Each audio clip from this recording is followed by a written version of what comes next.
Application number 375-26, Scott Maltese and Sandra Smith. Permission to leave patio having rear yard of 2.3 feet instead of required 4 feet. Residence A District, north side of Country Village Lane, 40 feet west of Maynard Lane, East Islip. Good evening. Good evening. Scott Maltese, 187.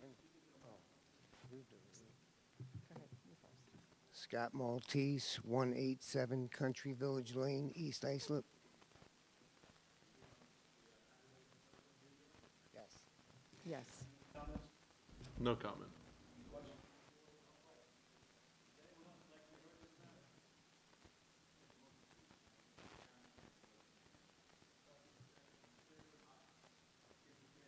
Thank you.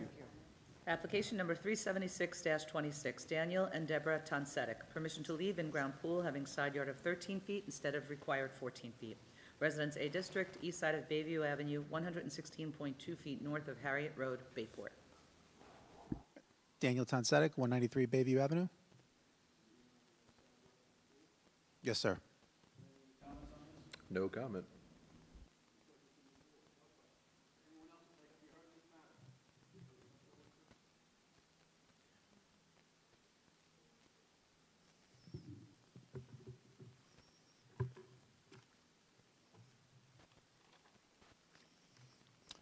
My name is John Taverna. I live directly behind Dan.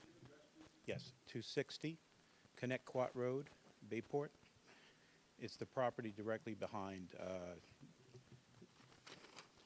Dan and Deborah. I want to first say there's no animus in what I have to say. Dan and Deborah are great people. My wife and I like them. They're likable people.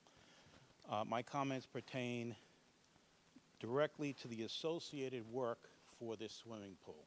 I know this is about a setback, but I believe the issue is even larger.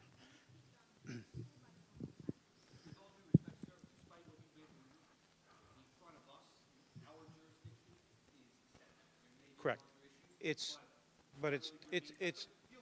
directly related to the setback. So if we want to call this a variance, this is a result of the owner not filing any design plan for the pool in question before it started, during the work, or even upon its completion.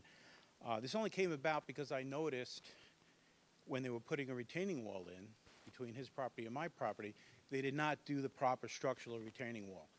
There's an underground stream, there's an historic underground stream that separates our two properties.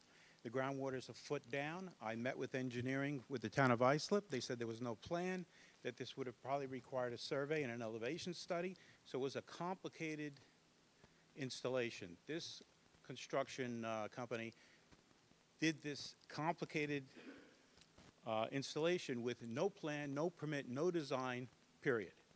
All right, so there's no tiebacks. This is a 65-foot retaining wall with no tiebacks. If this retaining wall was to fail, and trust me, retaining walls have failed on my adjacent property with people with pools, and their pools have collapsed. They have a structural undermining when the groundwater shifts because the, yes. I want to go on record that this installation was not reviewed by the town of Islip Engineering, including the setbacks. The setbacks only complicate the fact that if the retaining wall fails, the pool will eventually structurally fail. And I know this because I have a neighbor on the side of me who, in the last 10 years, they've repaired that pool 3 times for structural cracks for the same issue. Okay. Yeah. Doesn't make it right. And now they theoretically denied engineering and the plan to see construction is fine. I mean, this isn't the first time I'm hearing that it was even constructed without a permit. There is a filing for a permit in here. Does it predate construction or is it emergency daisy filing it after? I don't know for sure. Legal. That's something I could try to look up, but I don't know that off the top of It my was head. done months after completion. Yes. So what would we do? Maybe cancel it. If this gentleman says engineering did not do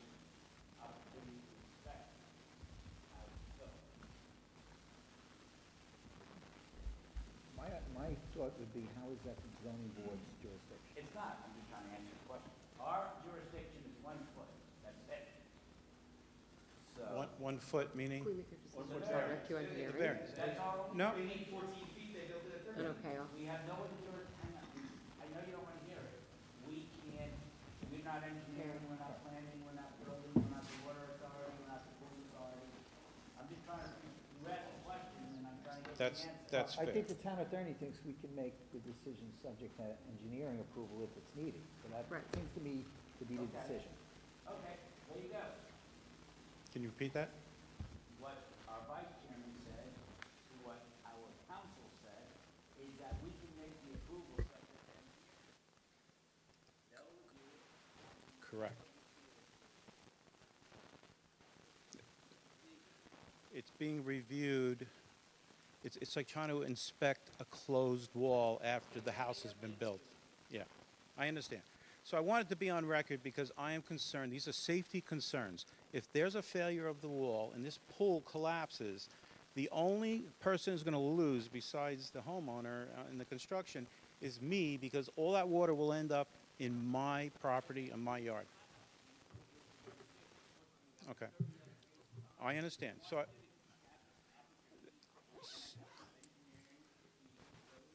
thank you. So it's a safety concern. It's no animus. I don't want my neighbor to hate me, but this should be followed to the end to make sure that this is a safe, and I wanted to be on record with this, all right? Thank you.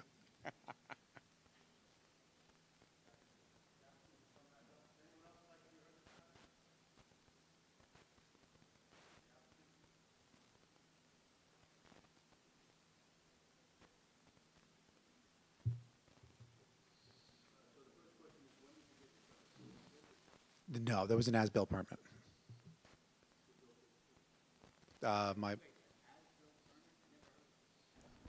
That's what my contractor, who is my brother-in-law, told me. Yeah, that's, I had the same reaction, yeah. Correct. Yes. Yeah, it's kind of clear to me, he means it was constructed and then the permit was applied for after the fact, based on an as-built survey. Yes, yes. Yeah, I'm just, I'm saying what he told me, I'm sorry.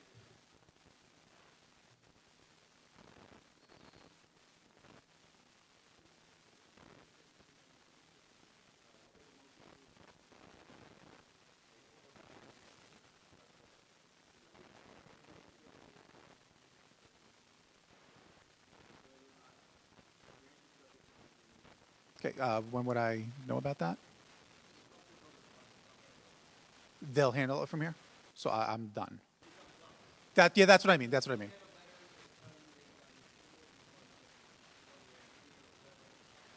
Okay, thank you very much.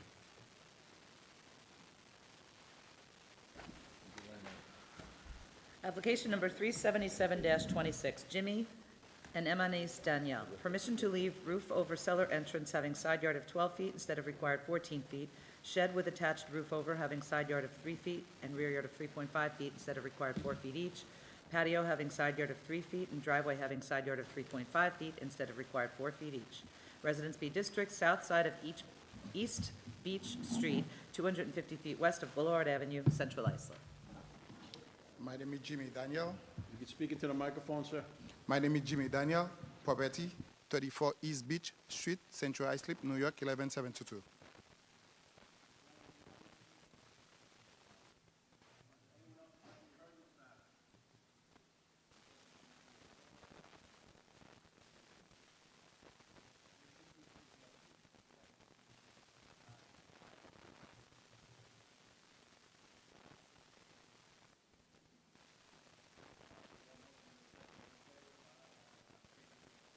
Thank you. Application number 378-26, Severio Lombardi and Catherine Sullivan. Permission to erect second-story deck leaving rear yard of 23.6 feet instead of required 25 feet. Residence B District, southwest corner of Huron Drive and Manatuck Boulevard, Bay Shore. Good afternoon. My name is Severio Lombardi, and I live at 1 Huron Drive in Bay Shore, New York. All right, you here on the second-story deck? That is correct. Planning, any comments? I have no comment. Anybody else here like to be heard in this matter? Any questions from the board? No question. I'll take a motion, please. Can I get a second? All in favor? Aye. Application's granted. Thank you. You're welcome. Application number 379-26, Anthony Torres and Marilyn Alonso Torres, permission to install in-ground pool and pool equipment leaving arterial highway setback of 25 feet and 12.8 feet instead of required 50 feet each, to leave 2 egress windows and air conditioning unit having second front yard of 10.9 feet instead of required 20 feet, shed having side yard of 1.2 feet instead of required 2 feet, and 4-foot fence and driveway site distance triangle exceeding permitted height of 3 feet. Residence B District, northwest corner of Beecher Avenue and Cunagunda Place, through lot to Sunrise Highway Service Road South, East Islip. Yes, good evening, Mr. Chairman, members of the board, Madam Secretary. For the applicant, Steve Bertolino, 130 West Main Street, East Islip, New York, addressing the items in the order they appear. With respect to the arterial highway, I don't know that the board's going to have any issue with that. This is Sunrise Highway Service Road that the property backs up to. I can't see how we're affecting or changing the nature and character of the area by allowing us to have a 25-foot setback as opposed to the 50.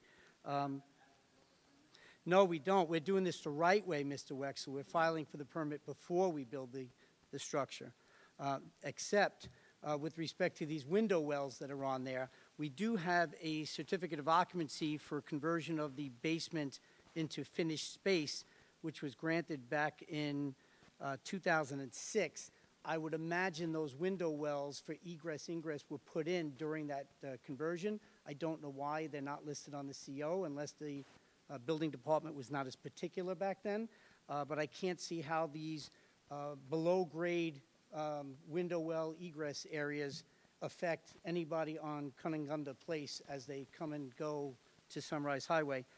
And on that note, this is a main access point to Sunrise Highway in this part of East Islip, and the traffic comes right off Sunrise Highway heading eastbound. They turn right onto Cunagunda Place heading south. They make a quick right in front of this house heading west without a stop sign. I bring that up because part of the application is for this 4-foot picket fence. It is not opaque, it is see-through, it is a true picket fence. Technically, the top of the picket is a little less than 4 feet. You can see through it as you go.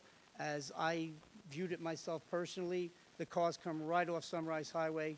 They spin right around the corner, nonstop off of Sunrise, nonstop as they turn onto Beecher.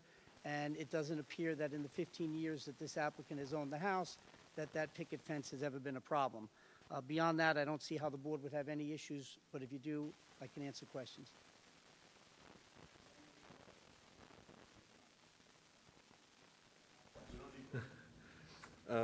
Yeah, so as far as the pool goes, I'd agree. I don't think it's a concern with the arterial highway setback. The AC and the window wells, second front yard setbacks for structures like that, I find to be kind of silly. It's behind a fence even, you can't see them. As far as the picket fence goes, I would never really recommend the board approve something that is qualified as a site obstruction. I could bring it up if you want to see it, but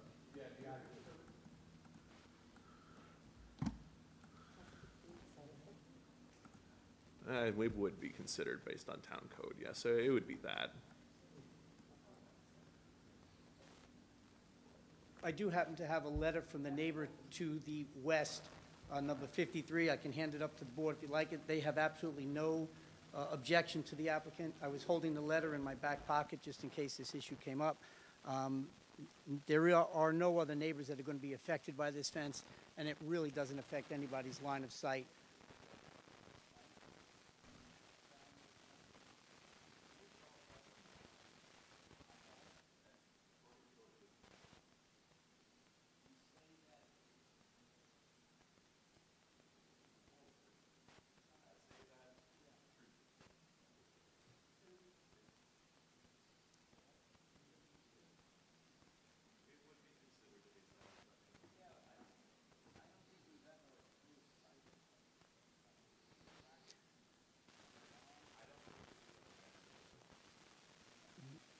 I can tell you that if you went there for 5 minutes, especially during rush hour, and saw the speed at which the cars were coming off of Sunrise Highway and swinging around the front of this property, well,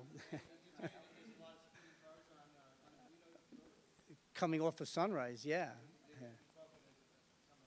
Yeah, well, they should put a stop sign there is what they should do. But we're not here for that. We're zoning. That being said, I don't see how this changes the nature and character of the area or affects anybody. Yeah.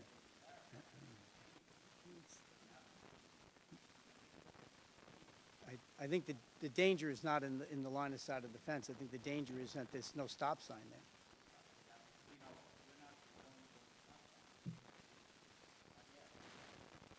Soon.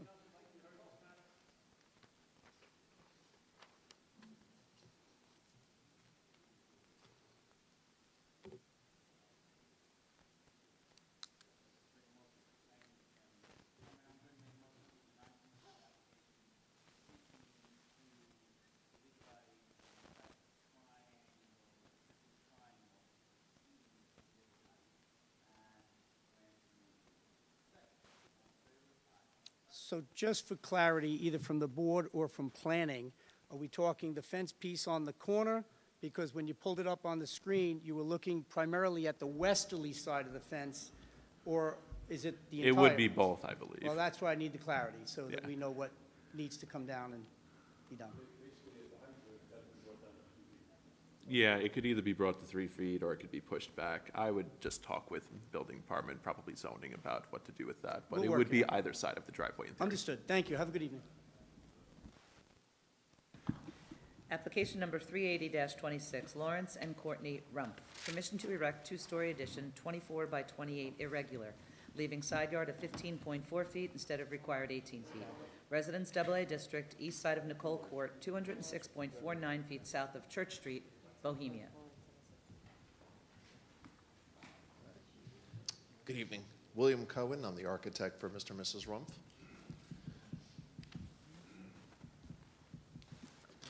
You just here on the two-story side yard? Correct. Planning any comments? No comment. Do we have any precedent in the area? Or? I did not look into it. I gave him so many big applications. Is it otherwise conforming, though, or? I will say in this particular instance, I had less time than usual, so I actually did not look into it. 15. Is there anyone else that'd like to be heard in this matter? Down on the job. No. Can I get a motion, please? Motion to approve the application. All in favor? Thank you.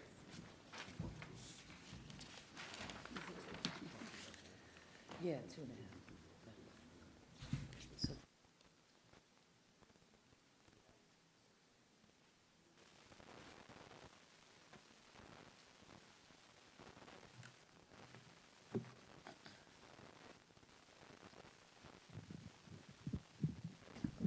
Application number 381-26, Richard Medella and Rhoda Surendra. Permission to leave roofed-over porch having side yard of 11.8 feet instead of required 18 feet, shed having side yard of 1.7 feet instead of required 4 feet, and shed having side yard of 3.5 feet instead of required 4 feet. Residence AA District, south side of Schneider Lane, 656.88 feet west of Bud Court, Hopog. Good evening, Chairman, members of the board. Nicholas Capucci. I work with Todd O'Connell Architects, 1200 Veterans Highway, Suite 120, Hopog, New York. I'm here today with the homeowner, Mr. Mandela. He's here with me today. So we are here just looking to legalize these 3 structures. This came about, Mr. Mandela filed for a solar permit, and all these legalization structures came about. He purchased the house in 2024. All these were here and pre-existing before he purchased the house. I did do a little research, if you guys are interested, that it does, on my Google Earth search, it does date back to about 2007, all these 3 structures. Any questions from the board, I'll be happy to answer. I'm not as bothered by a roof over porch setback as it would be if it was just a normal addition. So because it's just a roof over porch open on the sides, I don't think it's a big deal. Good.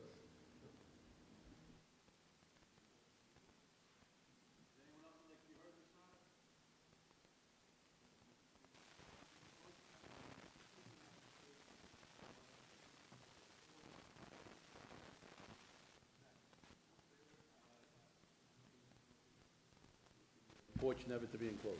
Excellent. Thank you very much.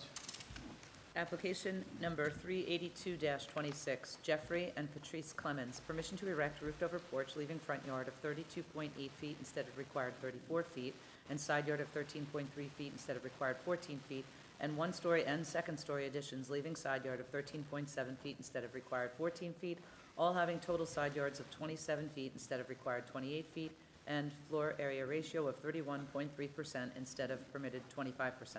Residence A District, north side of Sink Lane, 1,118.04 feet east of Charney Lane, Bayport.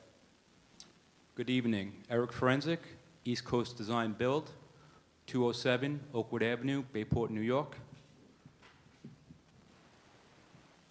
All right? So, of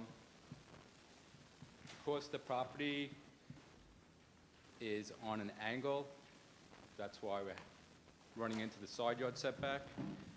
We want to have the front porch across the front, so.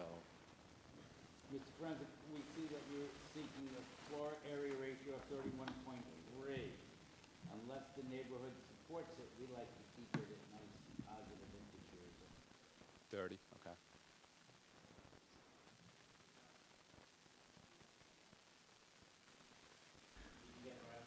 I did, you'll be happy to know.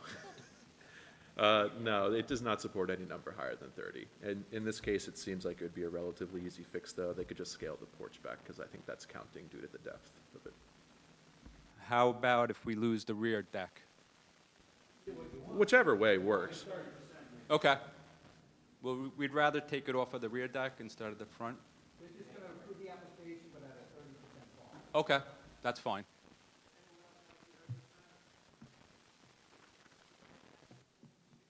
Oh, yeah, the rear deck isn't contributing, Well, it. because it's okay, not roofed over. Okay. All right, so we'll get it off the front. You can get it wherever you want to. I just thought that was the easiest place. Okay. Thank you so much.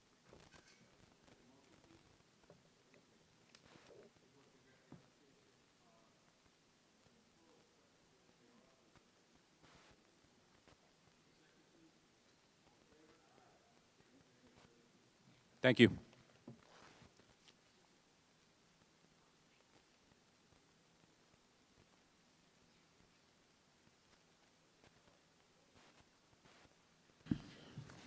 Application number 383-26, SLC Hopog Development LLC. Permission to leave pool barrier having height of 7 feet instead of permitted 6 feet. Planned Development District, northwest corner of Motor Parkway and Hamlet Drive, Hopog. Good evening, Mr. Chairman, members of the board. Anthony Guardino, law firm of Farrell, Fritz Hopog, representing SLC Hopog Development, which is an affiliate of Southern Land Company. I have with me Andrew Nee from VHB and Eric Krupp from Southern Land in case the board has any questions. This is a pretty straightforward application. It involves a development where there were two buildings were built, opened in May of 2025 next to the Hyatt Regency or the Windwatch Hotel. The applicant has a 7-foot high pool enclosure fence located between the two buildings, and if you look at the booklet, it's you can see on the cover actually is really the whole thing. There is a pool that's located between the two buildings, and the state law, as you know, requires a pool enclosure of a certain height in order to be safe. This development is beautifully designed. It is not just simply a fence. There was a wall, a knee wall, and then a fence on top of it, and the building inspector flagged that as the overall height being a foot too high. But what's prompting this, just so the board knows, is that the way the two buildings are laid out and this patio and barbecue area in between, if you look on the cover, actually, there's windows along that fence line, and the health department, as they were reviewing the application, determined that those window sills, which are like 3 feet high, create like a foothold or a place where somebody could jump the fence. So they asked us to make the fence a little bit higher on that side only. And then my client just to keep the uniformity, just brought the fence around so it's all at the same height. It's a relatively short section of fence. It's just the section between the two buildings. It's for safety. You know, it doesn't affect anyone. No one can see it. It's really an interior fence at the end of the day.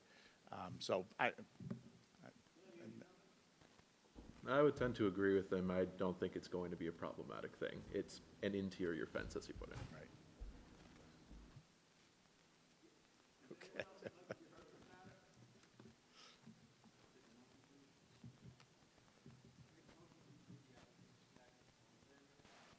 Great. Thank you very much. Nice to see you all.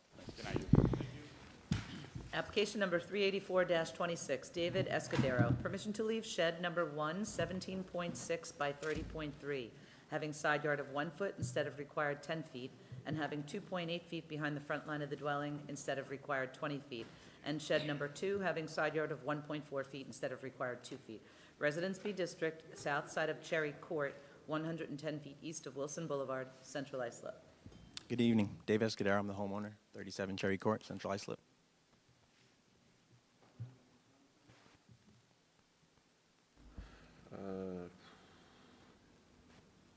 Yeah, as far as the first one goes, from what I can tell, it was constructed relatively recently, after 2023. This would have been well after the fact that this would be non-conforming. It was done without permit, and I don't really see the justification for it. The second shed, I have no issue with, but the first one, I don't really have much to defend it. I had someone build it there, yes. The issue is I'm hoping to not have to move it just for really physical issues in terms of trying to move it back into the yard, because then I'd have to take part of my pool and deck down and filtration system to try to lift it and bring it to the back, just based on the size of it. And yeah, I totally understand that. You know, unfortunately, after the fact, when I had my contractor build it, but I mean, my rationale is that, you know, based on the location, is in a discrete location. I live in a double dead-end street. There are no houses across from me. We live adjacent to Southern State Parkway. So, I mean, visually, it's aesthetically pleasing. There's no issues. It's a very private street. My neighbors don't have an issue with it. Everyone on our block has a half-acre lot. So, in terms of the distance between the houses, there's a good 10 to 20 feet between the distance between the houses. And no one really goes on the street unless you live there, basically, being that it's a double dead-end street.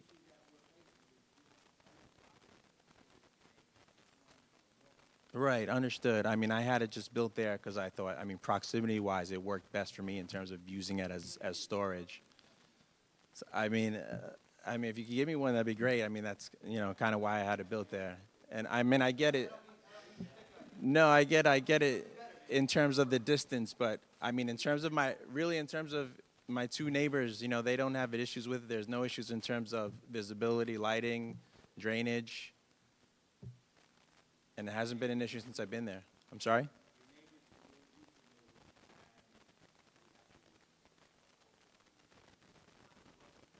Right. No, fair. No, understood. Understood. Okay.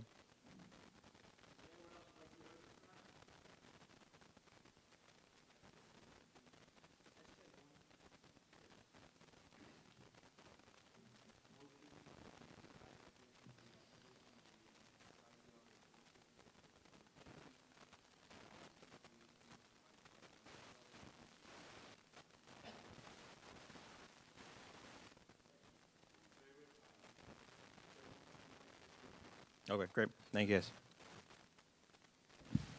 Application number 385-26, Joaquin and Melinda Ohms. Permission to erect detached garage 14 by 20, leaving front yard of 6 feet instead of required 20 feet, and to leave 6-foot fence and driveway side distance triangle exceeding permitted height of 3 feet.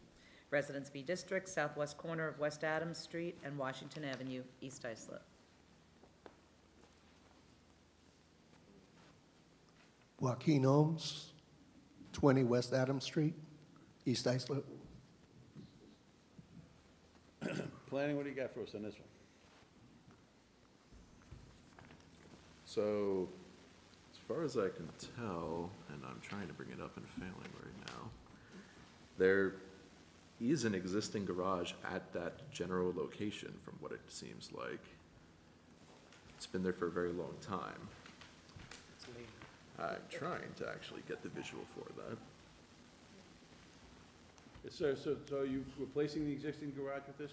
Correct. I'm just making it a little bit bigger because if you put a car in there, you can't open the doors. That may be problematic. Yes. What, do you The- have to rebuild the garage for any other reason? Yes, the garage is. Wait, Oh, don't go ahead. interrupt. Or do you just want to make it larger? No, the garage is leaning sideways. It's about to fall down. So It's generally a what we- dangerous, Okay, generally what we'll do is let you rebuild what you have. But now you're going, the code changed, and now you're going way beyond the code, and we have to do justice. the house was built in 1930-something. I believe it's the same age.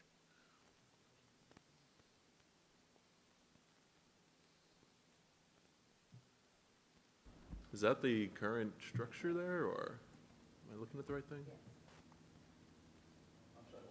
Yes, that blue, right on the back corner.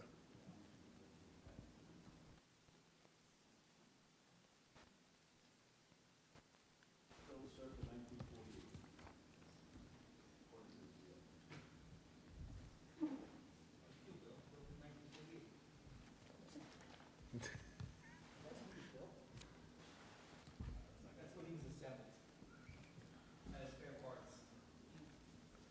Is anyone else like to be heard in this matter? Please come up. Yeah, the side obstruction actually is also very bad. It's a 6-foot fence.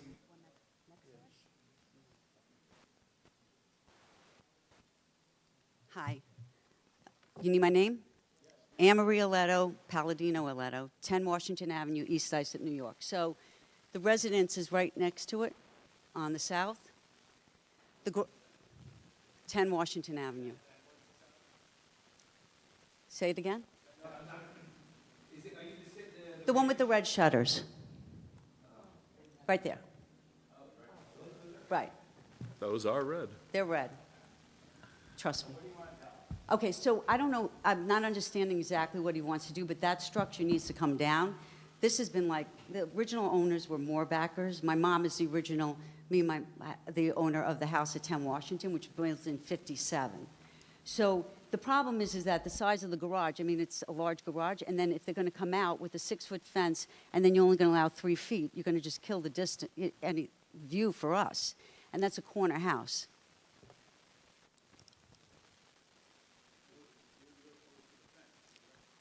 I don't know how, are they taking down that garage first? Yeah, but it seems like it wants to go in the southwest corner. That is not in the southwest corner. No, that's in the southeast corner. Right, it's falling down. It should have been taken down 3 owners ago.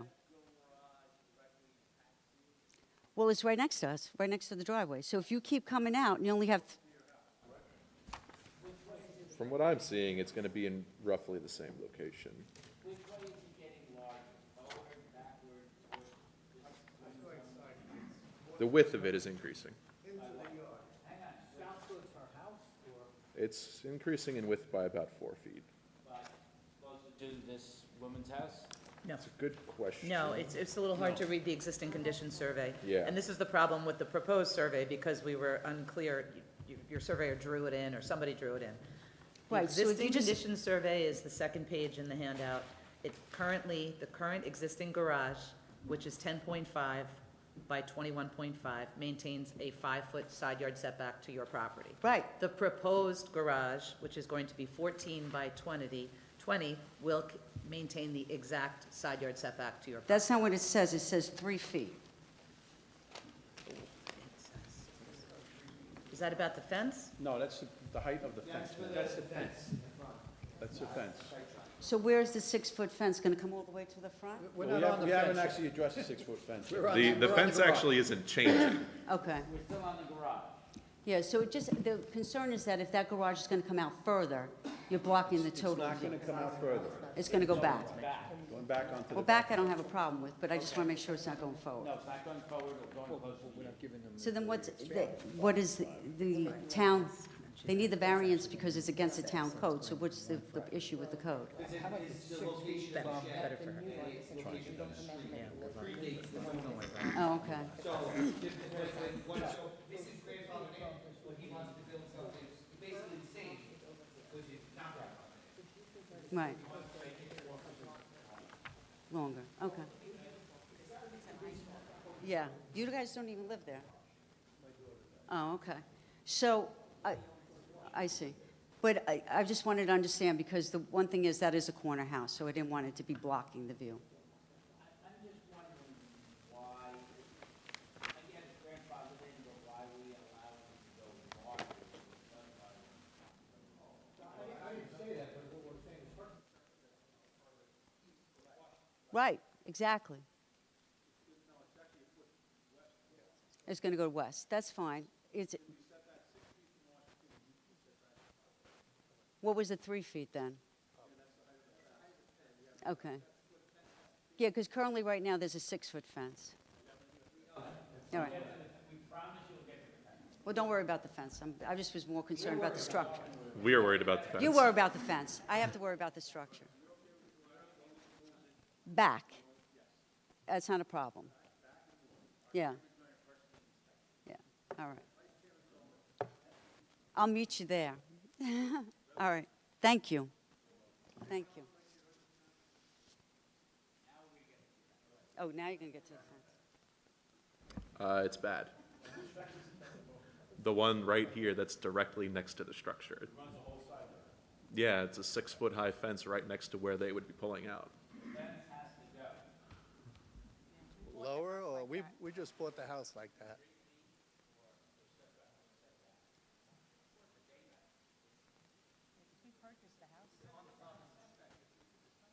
It's actually,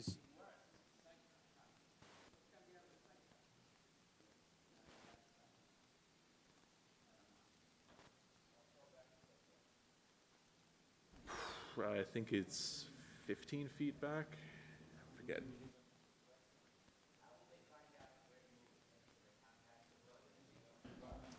They should contact the building department about it, yes, but. I don't know. Because right now, I believe it's at 13. Maybe to the face of the garage, I would bring it to about the 15. Whatever it is, gonna have to Right. comply. The concern is the site triangle, not the setback. All right. All right, so I'll take a motion. Who's decisive? Me. Okay. Thank you, Mr. Chairman. I'm going to make a motion that we deny so much of the application seeking a variance for the 6-foot fence in driveway, site distance triangle, and grant the remainder of the application. Can I get a second, please? I'll second it. Are we conditioning on the 6 feet, staying on? Well, that was the call of the meeting. Okay. You mean? Second, then I second. Yeah. Second the application. All in favor? Aye. Application is denied as far as the fence and granted as far as the garage. Thank you. Thank you. I think we'll be out by date.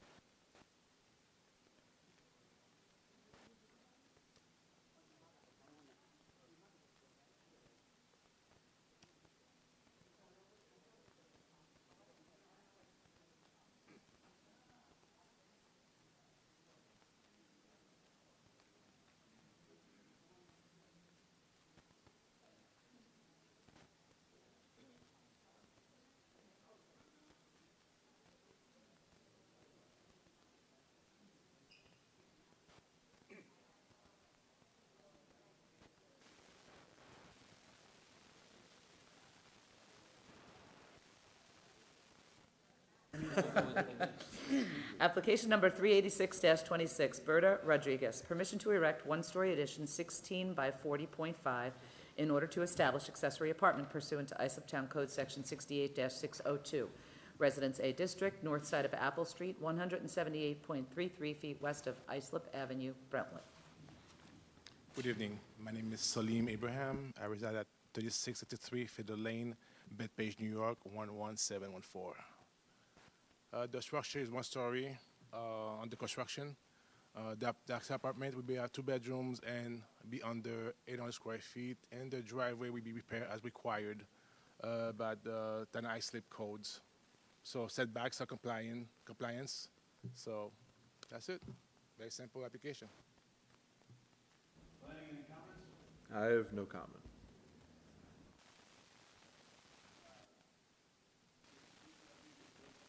Yes. Yes, yes.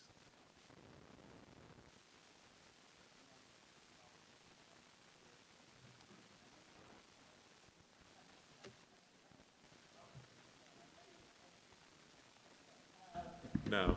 Okay, so the addition is necessary in order for the accessory apartment to be constructed. Oh, I got you. Okay, now it makes sense. So we can't deny the addition, but we can deny the accessory permit?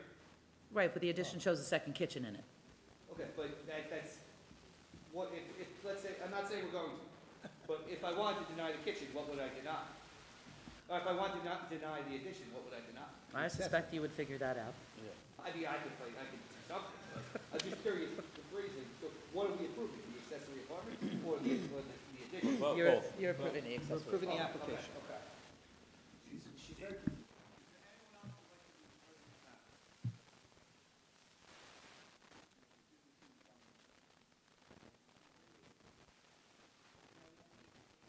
Received a phone call at the office, adjacent property owner concerned that the applicant doesn't live there.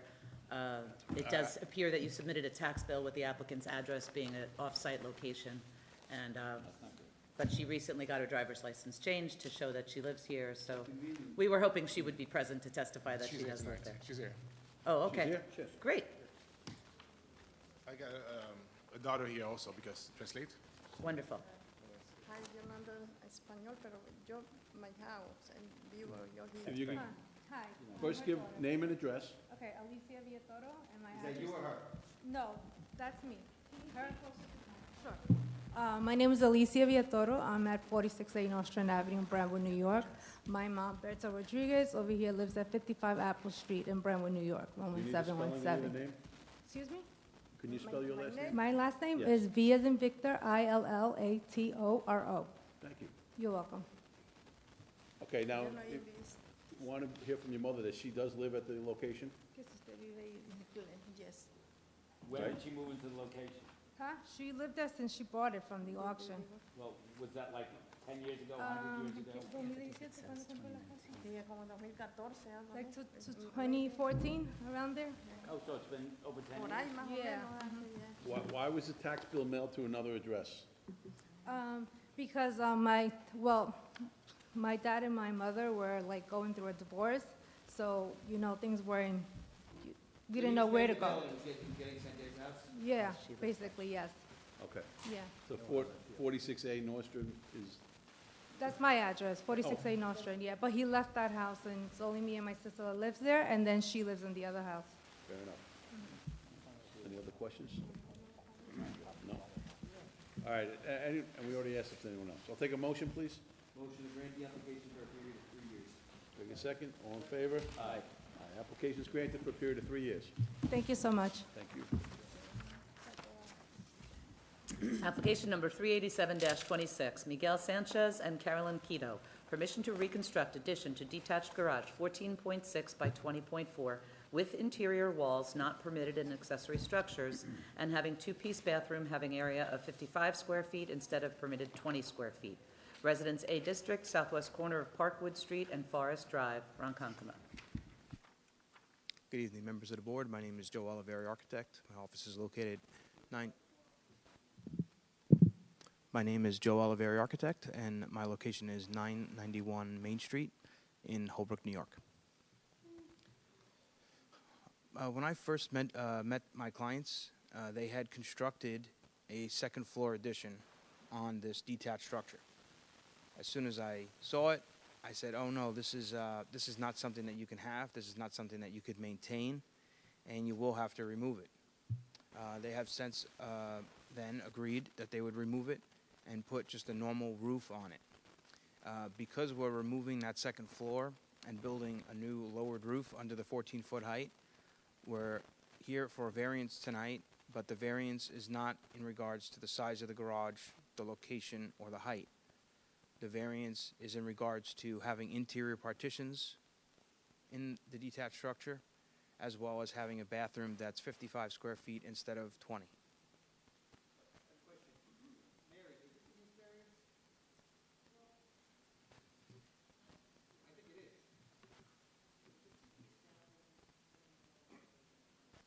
Great.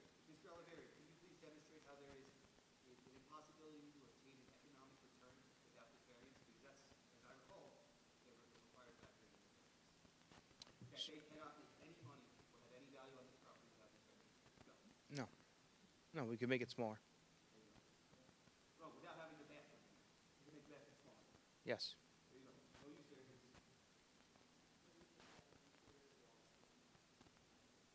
Economic return on the interior wall. They're using the interior walls just to create some storage areas that are not open to the main garage door opening. Okay. But does this structure and property lose all value without? No. There you go. What's the purpose of storage? It's just used for storage. They have a particularly... Well, the bathroom is for them and their kids to use while they're in the backyard. But they're not looking to have any living... No, the upstairs is gone. The upstairs is completely gone. We're not going to have any finished space. There's no heat, right? This is strictly just used for storage. That's all they're doing in the space. And the bathroom, they had constructed the bathroom. They did all this work without permits. They didn't realize that they needed them or they didn't get them. Then they called me and they said, hey, we have a violation. And I'm trying to resolve that violation.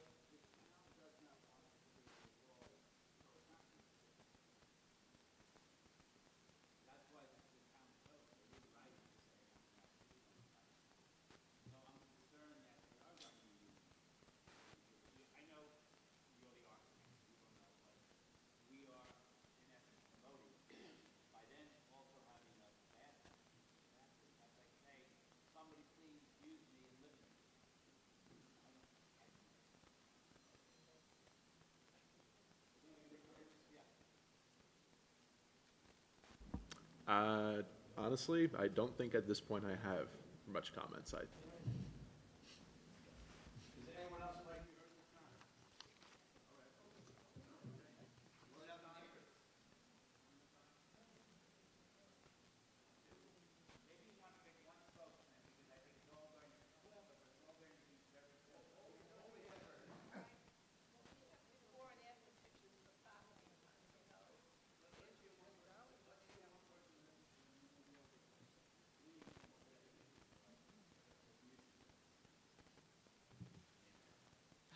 Hi, good evening. Okay, my name is Andrea Lombardo. My address is 201 Parkwood Street, Ronkonkoma. I appreciate the opportunity to speak. I live directly adjacent to the structure on the northeast corner of 174 Parkwood Street, and I'm here to request that the zoning board deny this 387.26. I respectfully request that the board deny any further reconstruction to the uncharacteristic structure that has altered our bucolic, quiet, and serene neighborhood and is now a neighborhood eyesore. I'm opposing, yes. Okay. I also respectfully request that the board ensures that the owners adhere to Town Code 68.3 letter B accessory structure for residential. And lastly, I would like to request the board to not allow the structure to be used for commercial use in order to keep the neighborhood pedestrian and family friendly.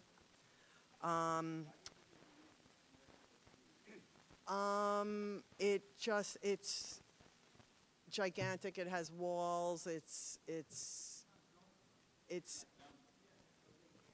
can't. Okay, I just wanted to, voice my concern. I would like to make it clear that this request, it's not personal, that I do live straight across the street. Okay? But more about the protecting the integrity of our zoning laws and property values and any precedent that is set for the future. I've lived in that house over 20 years, and the impact of allowing this structure to remain is, could have an overall quality of our community. Therefore, I ask that you deny any request to legalize the structure and hopefully an immediate restructure into the proper and legal zoning compliance. Thank you so much for your time.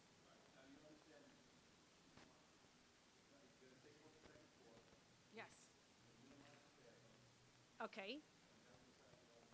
Okay. Okay. Where's the court officer? Thank you. Hi. I live at 139 Forest Drive. I live across the street from the side lot. You see my semicircle? Sure, Maria Gatos. G-A-J-D-O-S.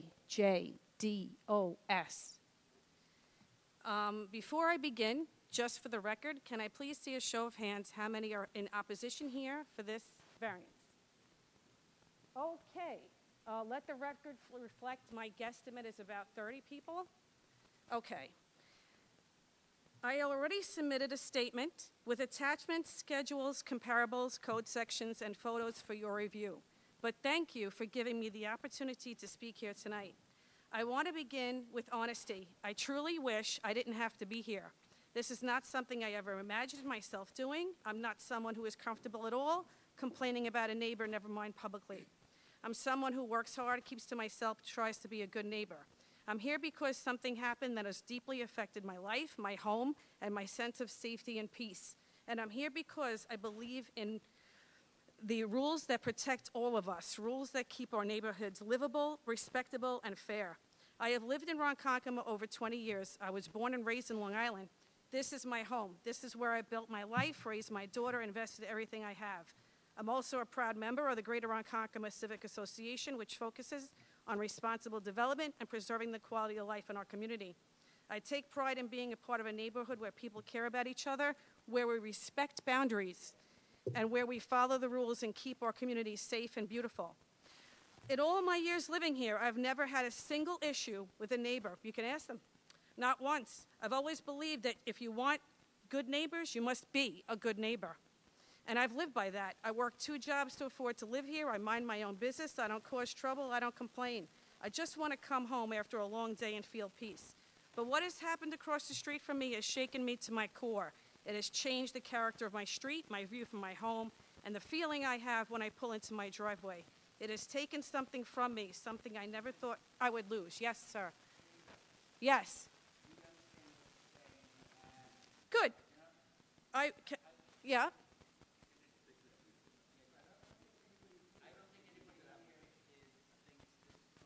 But I just want to go over the points about the bathroom, the size, and the carport. Yes. Oh, yeah, sure.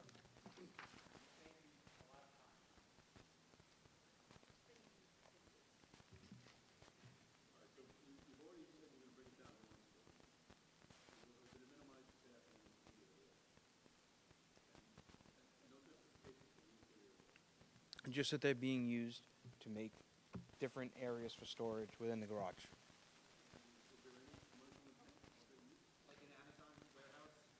I wouldn't call it an Amazon warehouse. No, they do run. Yeah, exactly. They do shipping and receiving from their garage.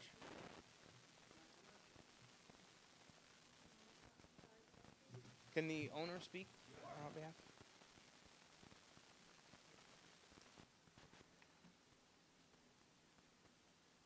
Hi. Hi to everybody. I never thought I would. Carolyn Quito, 174 Parkwood Street, Ronkonkoma, 11779. Yes. So I want to say that I work from home. I am on my computer 10 hours a day, and I wanted a space to do that. So I work in the garage. I sit on my computer, and I'm just on my computer. That's why when we bought the house, we had the idea of having something separate where I can work. I have 4 kids. It's what I have to do, you know? I'm using storage, and I have a desk with a computer where I go and I sit. I'm not running a business, though. I'm just working. Like, people work from their home all the time. No, but nothing's being, I'm sorry, nothing's being delivered, nothing's being, no, it's just me and my husband. It's not, nothing else is happening.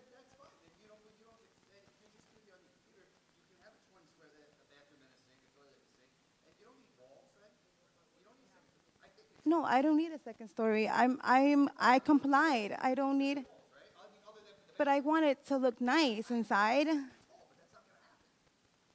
Okay. I know, and I came here because before we moved, it was falling apart. We fixed it. We made it nice. We made it. They keep saying, which is why we just want, if you can just please leave the interior walls, we don't have to tear everything down.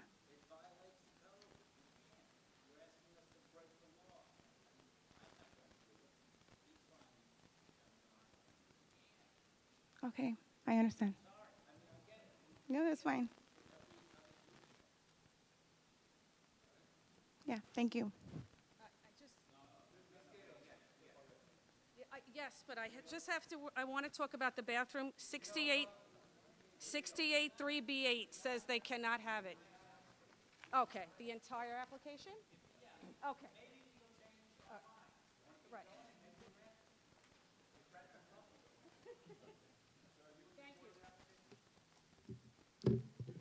I have a request. Many of us are hard of hearing, so if you could all get closer to your microphones, it would be a big help. Thank you. All right.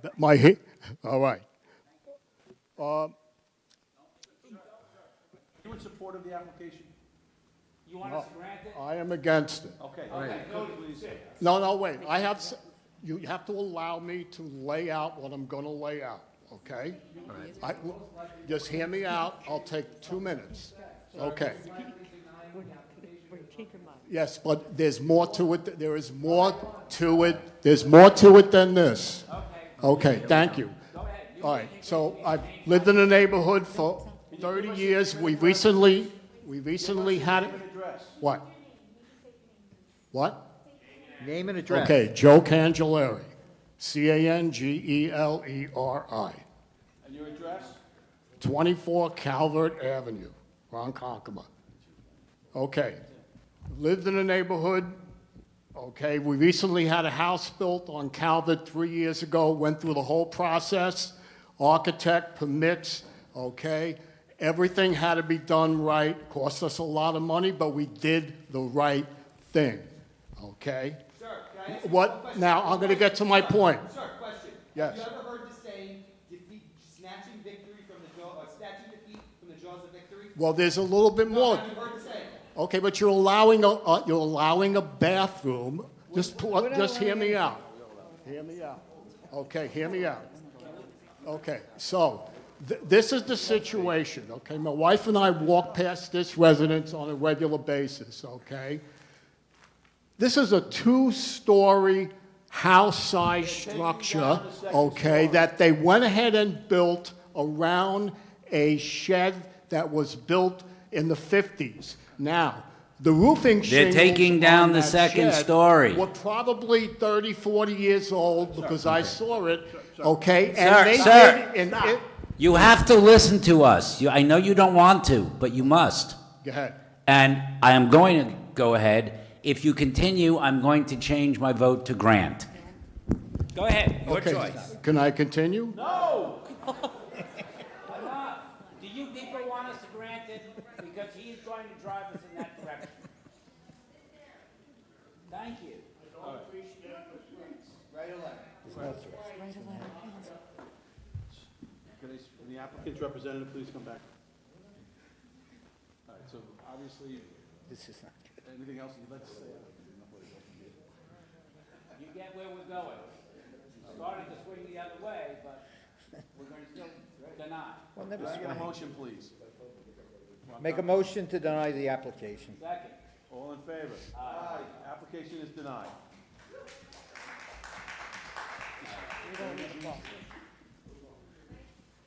Unless you want us to change our mind.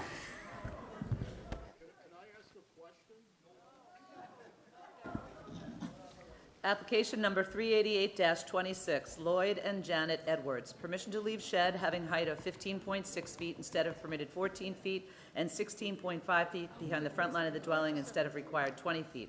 Pool deck having rear yard of 10 feet instead of required arterial highway setback of 40 feet. Patio number 1 on side and rear property lines currently encroaching, not having required setback of 4 feet each.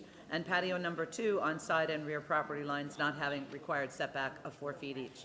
Residence A District, northwest corner of Rocket Drive and Erin Court, Islip Terrace.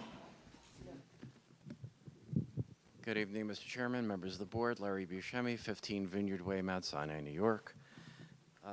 We have in front of you an application for existing structures, a shed, a pool deck, and 2 patios. As far as the shed, we're about 1.6 feet over on height and a few feet closer to the street than is allowed.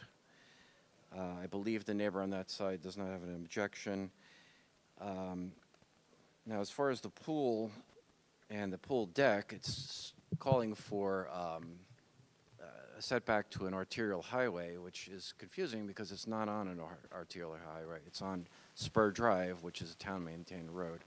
It's got a good 40 extra feet to the actual highway, which is the Southern State Parkway. So that's illusory. It's not, 10 feet from the Southern State Parkway. It's about 50 feet from the Southern State Parkway. And as far as the patios, if you could see from either the picture I sent up or from if we can zoom in a little bit, everything's against Spur Drive, which does not have any other houses on it. It's just like a service road.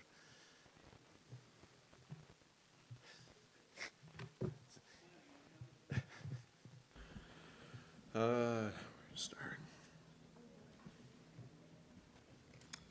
No issue with the pool deck. It does need an arterial highway setback. I don't know why you would dispute that, but I don't think it's very important or concerning that it's not conforming to that. Yeah, that part's not good. So the shed is at 15.6 where 14 is required. So we're talking about 1.6 foot. And it's, but if we can pull up the picture of the shed, it's kind of pitched roof and would be kind of difficult to do. I don't have the picture of the shed to pull up. I believe we turned them in with the application.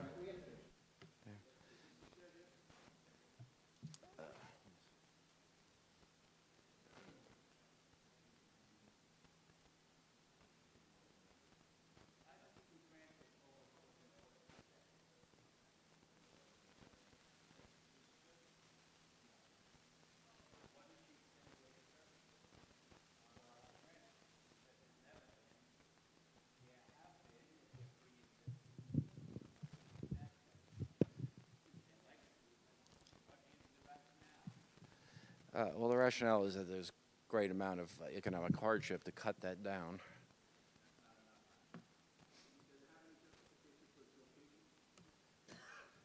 Other than the fact that it's already there, no.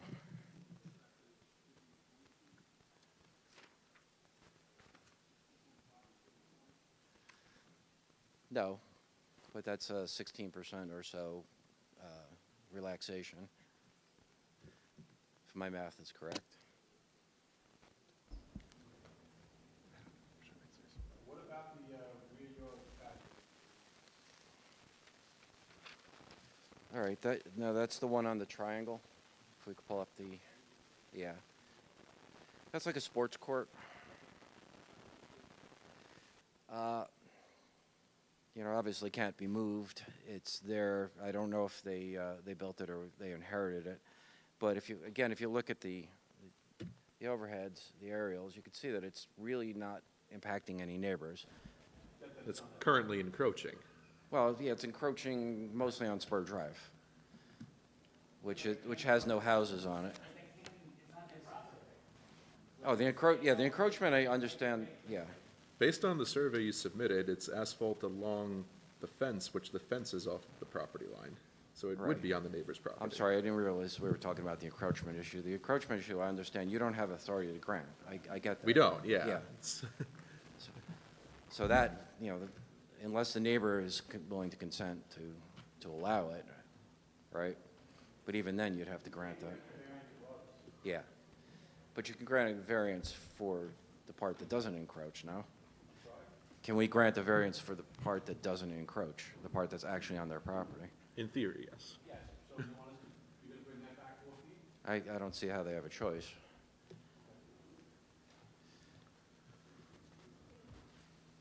Wait, what's-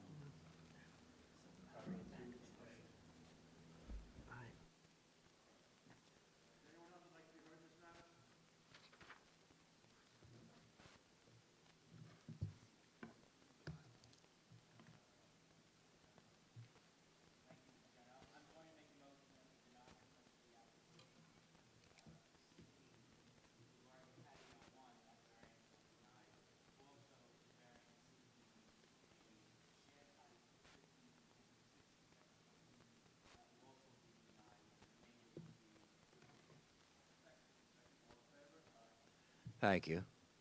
I'm also on the next one. After that last thing. Application number 389-26, Mata Family Trust, Jonathan Mata trustee. Permission to leave one-story addition having side yard of 1.3 feet instead of required 14 feet. Residence B District, north side of Dakota Street, 475 feet west of Mohegan Avenue, Ronkonkoma. Once again, Larry Buscemi, 15 Vineyard Way, Mount Sinai, New York. This is somewhat of a confusing application.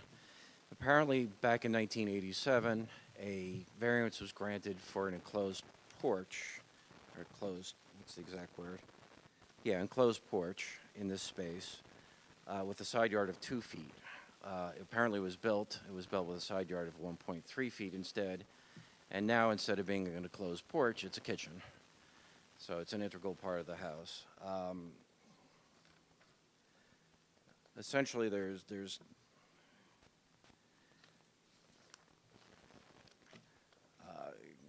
get rid of it would be an extreme hardship for these people. It's the kitchen of the house, and they bought it that way.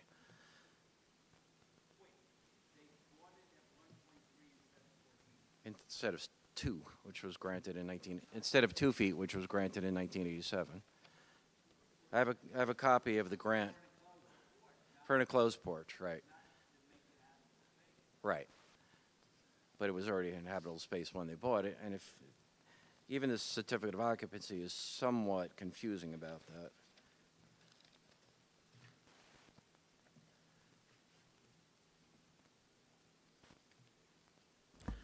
So just to clarify for the board, the setback of the house that had existed even prior to that zoning board grant was the 0.5 at the corner here.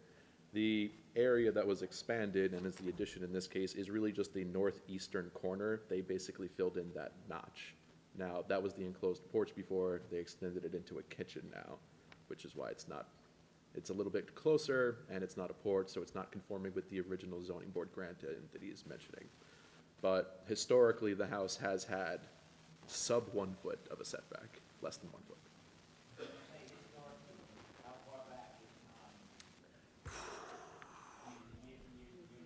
A very long time, yes. Whether it predates zoning or not, I can maybe try to find out real quick, but it seems likely.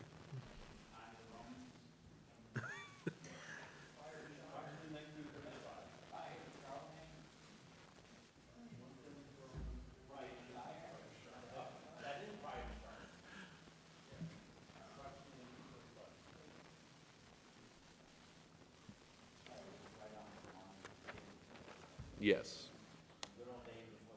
So, yeah, it's Wild really West. converting it to a kitchen enclosed space rather than the enclosed porch that kind of triggered that setback request. And that whole, I'm looking at the overhead, that all looks pretty tight up there anyway. It is, yes. So most things may be factored in. Right. Is there anyone else who'd like to be heard in this matter? No.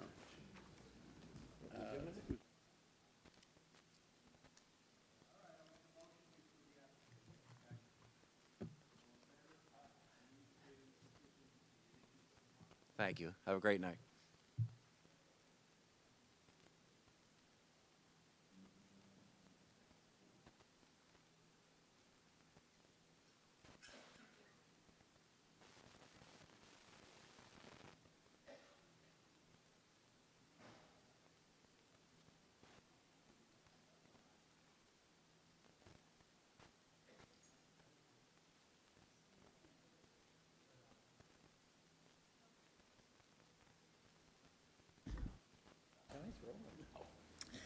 Application number 390-26, Claros, Long Island Corp.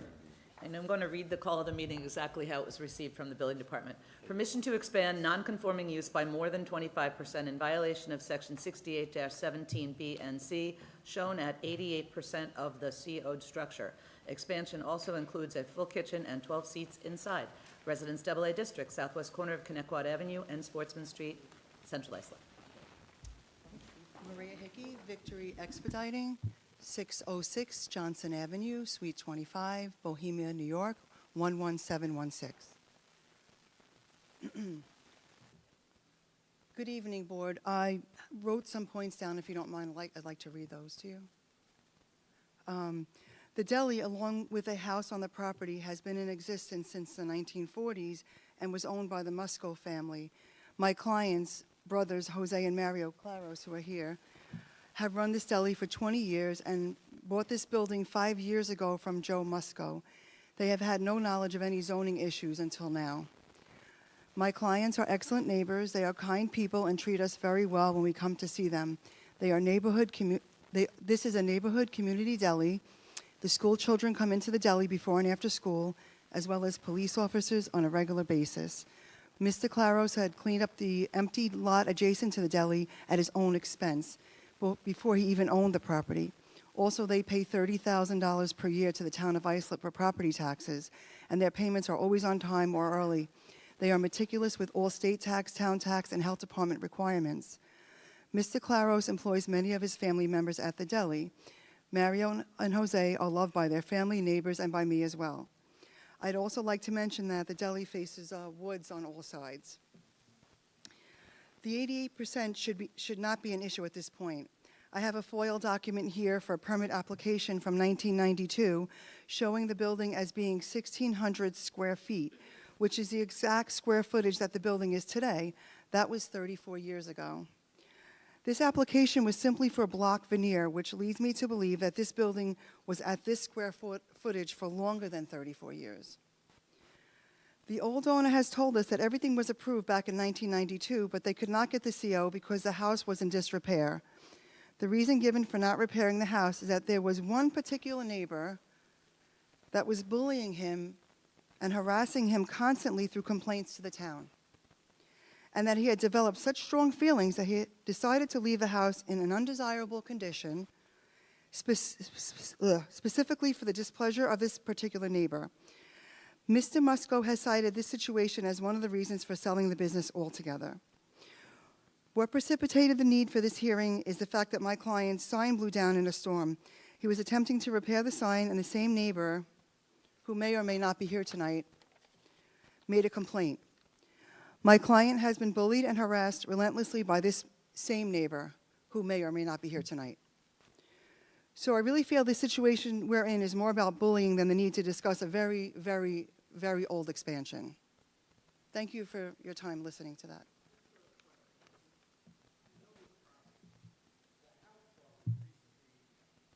If you could just speak a little louder, sir. Thank you. I know this property. The house portion was recently redone. Yes. Within the last year. Okay. Yes. What is that portion of the property used for? Is that used for residential use, or is that used for It commercial? will be a residential use, and right now it's empty because the town has asked them to stop. But their Okay. only concern is to make the corner look beautiful, to be No, good and- neighbors. And I understand that. I Yeah. go by there often in the morning on Okay. my way to work, and Okay. there's often a number of cars parked in front of the house portion, so I that's think why. that would be the. And trucks and things of that nature, so. For the store. Okay, so those are going into the store. The house is Yes. not being used for any Right now type of it's commercial vacant. purpose. No, Well- not at all. It's going to be residential, and it's vacant right now. I go there regularly. And those cars would most likely be the customers going into the deli. And we will deal with engineering after, we wanted to deal with you all first. My question is the 88%, does that come from the use of the house as a commercial purpose? That No, is- I believe the 88% is because the building was expanded a very long time ago. I believe the district was business at one point and became residential, but it was expanded a very long time ago. And they're new owners, they've been there 5 years, so. So you mentioned expanded and you mentioned brick veneer. Which one was it? What's the question, Mary? Earlier, you said that the permit in 1992 was just for brick veneer. Right, so that would tell me that it was just brick veneer. It was still the same square footage. It was not an application for anything But just expanded. now and before, you mentioned that it was expanded. Well, it was expanded at some point because in 1940s and 1950s, it was smaller. Correct, we can see that on the CO. But Yes. we don't see any 1992 entry on the CO, which would relate to the permit that was issued, for the brick veneer or for an addition? There's no addition on that application. It's just brick veneer. So the 88% is referring to brick veneer? I have surveys, I have a list of surveys I reviewed. Okay. That show that it's very old. It was like 80 pages of foil I had to pick up and pick through.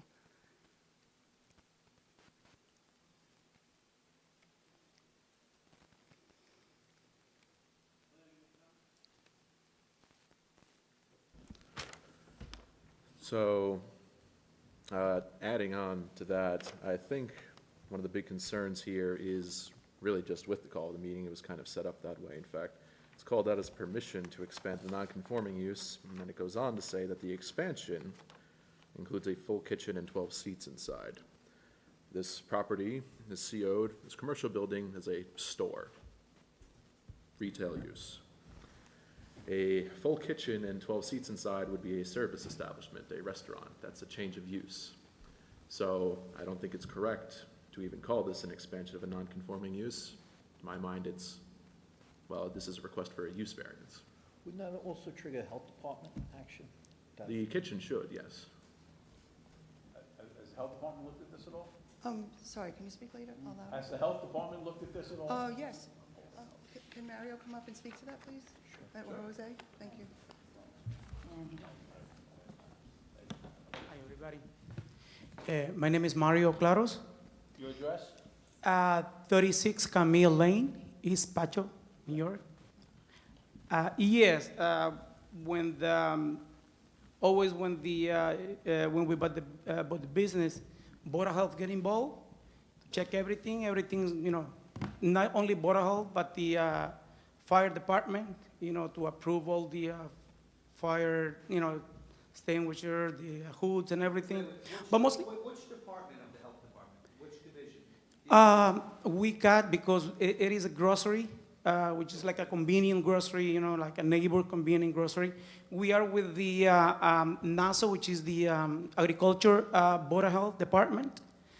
And yes, they come and they checked everything, to everything's be. Besides that, we got every year, so we got the Board of Health to come over and check that, the regular checkup. And yes, that allow us, to have the tables. They allow us to have 3 to 4 tables, which only we have 3 small tables, to we provide, because it's a really convenient store for the neighbor, because it used to be a big supermarket nearby, and they shut down, they close down. So there is no more other, groceries or a supermarket around it. So it's very convenient that, families come over to the hills to buy their cheeses, vegetables and canned food and all that stuff. Drinks, water, and whatever you can find in a convenience store. So it's really, and beside, there is a school nearby, a couple of blocks down. A lot of young students come over to buy, their snacks or drinks and everything. Mothers come to buy, to the store to buy food and all that stuff. And second of all, last, and we work with the third precinct because there's a lot of police officers between like the 8, 10, 12 police officers, but 3 times a week, which they come to a store, to have breakfast, lunch. They join the table we got there. And we also, I'm a chef, and they have a program, special program, to help cook for students in high school, which I help them, to train some police officers for them to train, to give classes of cooking to the students. And that's a proud of me. And I'm sorry, last, there is a unit the third precinct put in our store. It looked like is a technological surveillance unit that they put them on the roof of the building to monitor anything, around the area. Yeah, it looked like a bullet, spot or something like that. They told me that they're going to pay off the whatever electricity is used in the unit, but we allow, we work with them. We are proud to work with the, third president. We allow them to have it with no pay at all. So, thank you. I'm sorry? Yes, we do. We do. We have a small kitchen, which is not really, it's only a 4-burners kitchen. And we do cook because that's like a convenient breakfast store. So. Not really. I mean, it's just what it is. It's what it is. We haven't, since we get there, but I'm talking about 20 years ago, when we get the lease of the store, we didn't touch nothing from the building, neither inside or outside. I mean, we just keep it as is. We know that we have to follow any, the laws, and we don't move nothing. And nah, not really. I mean, yeah, we don't have to. The kitchen is sufficient to cook. Yes. Yeah.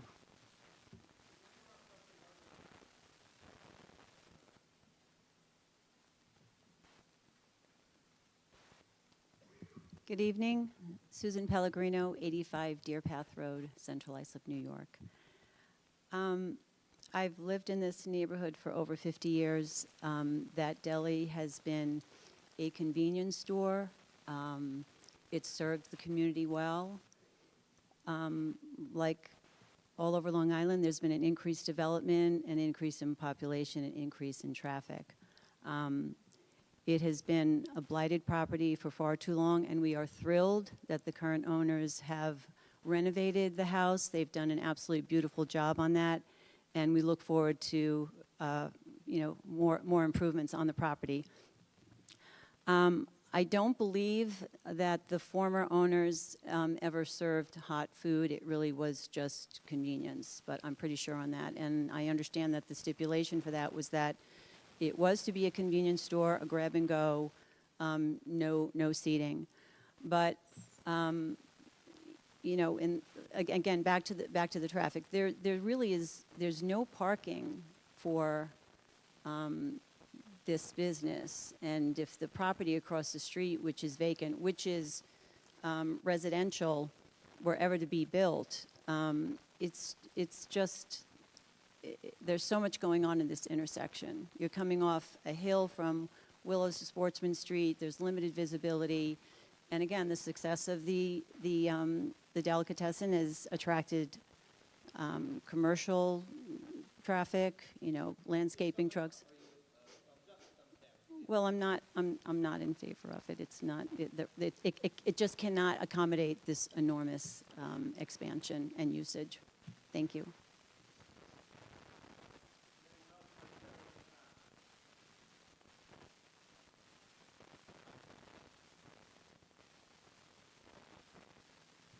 it's really, it hasn't been any, only one time since 20 years that I saw one accident.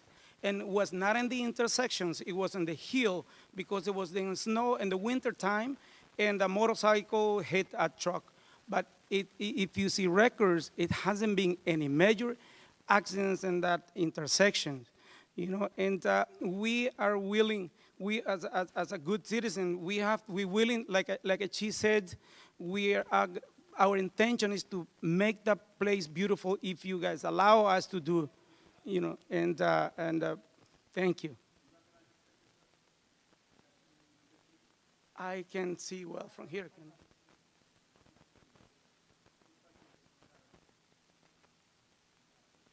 Can I get close to see it?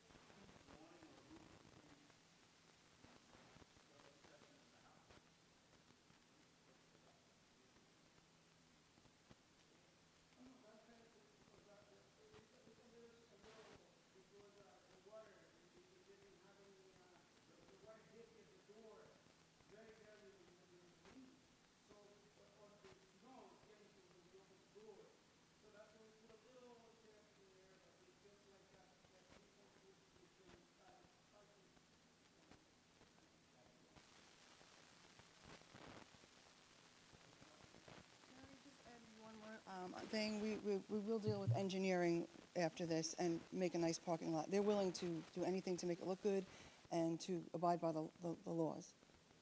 You're welcome. Thank you.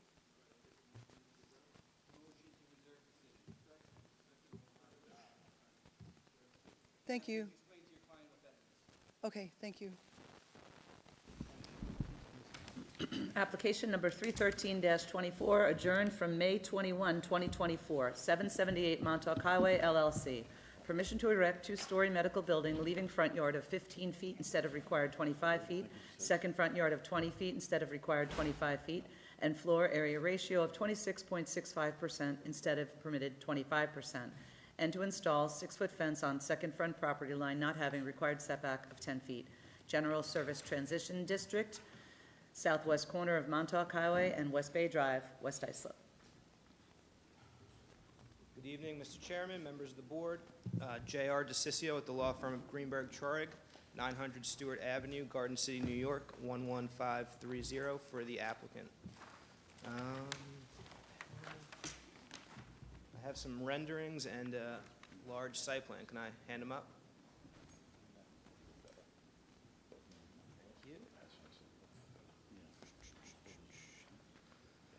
So I'm joined tonight by the project architect, Nick Pfluger, the project engineer, Chris Labatt, and our traffic engineer, Wayne Muller.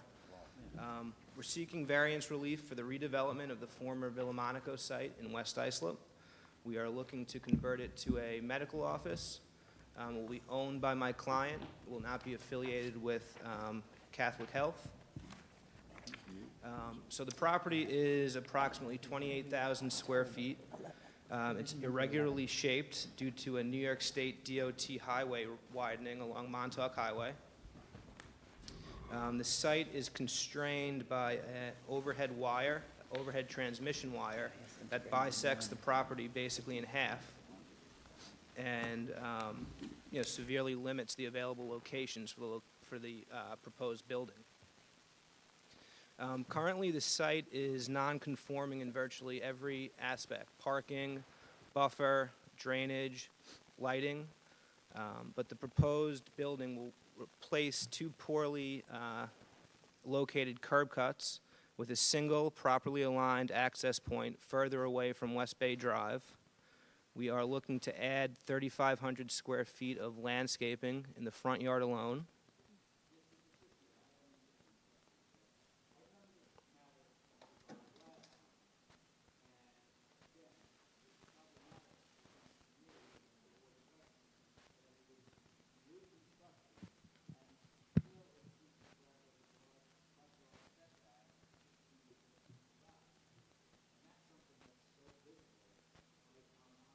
Well, it's not right on the highway. There is, if you look at the site plan, there is a, right. Well, since the May 2024 hearing, we have reduced the width of the building by 5 feet, so that, right, but by reducing the width, we've reduced it by 5 feet, and we brought it 5 feet back off of Montauk Highway.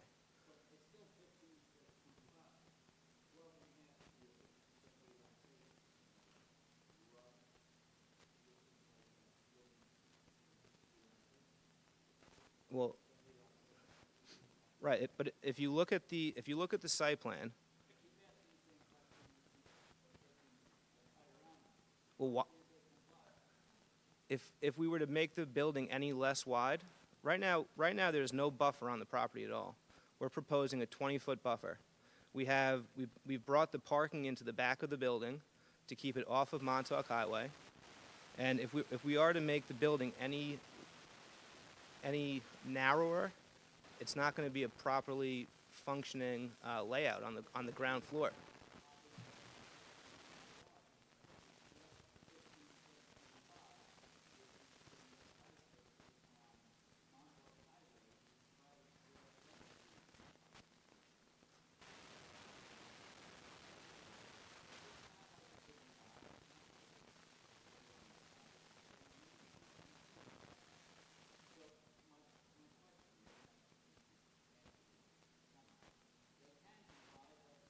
Well, again, it wouldn't function properly, the layout, because this is what we're seeking to build. Okay, well, just if I can, go back to the site plan. If you look at the site plan, because of that New York State DOT taking, there is a significant disparity between the curb line and the property line.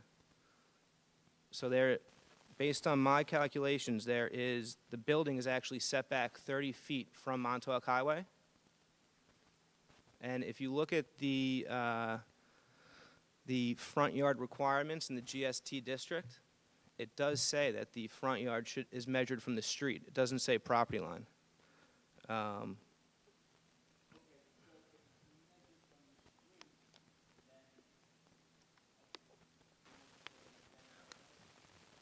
Well, yeah, we're over the requirement of 25 feet.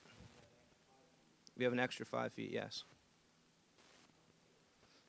I mean, the FAR I don't think is a big issue for the board. It's only 26.32%.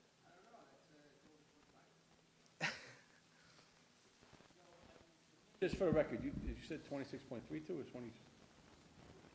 26.65, right? Yeah, 26.65, I'm sorry. To me, again, if it's measured from the street, not from the property line, that seems to alleviate a lot of your problems. So then you'd like us to remove that from the call of the meeting?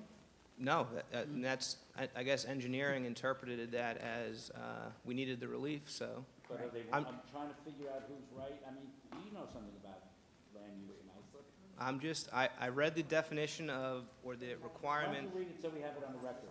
It says, I mean, I just wrote it down. It says, all buildings shall have a minimum front yard from all streets of 25 feet or shall be built in line with adjoining structures, whichever is greater. So I'm assuming that the 25 feet was greater because. You do know that the street includes the right-of-way. What's that? You do know that the street includes the right-of-way. Right, but we're 30 feet. Well. So you say you're 30 feet from where the cars go? We are 30 feet from we're 30 feet from the curb line.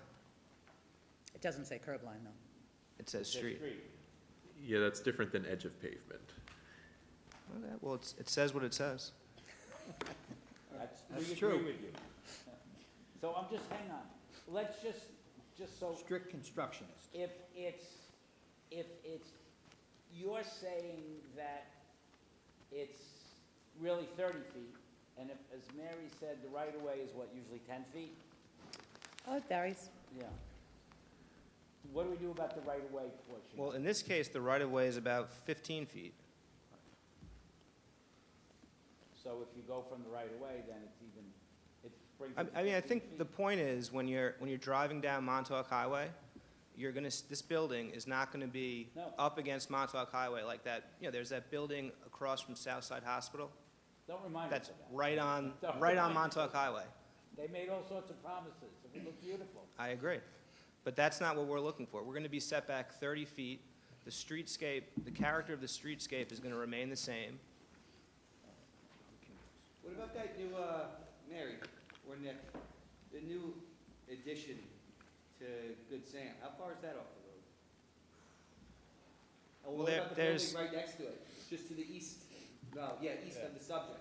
That looks like it's kind of up there. So if we're strict constructionists, we'd say no. But if we say, as Mr. DeCiccio is saying, the practical effect is 30 feet. What I'm saying is this application is unique. Each, He's saying what the code says. Yes. What is the current He's structure got you. setback?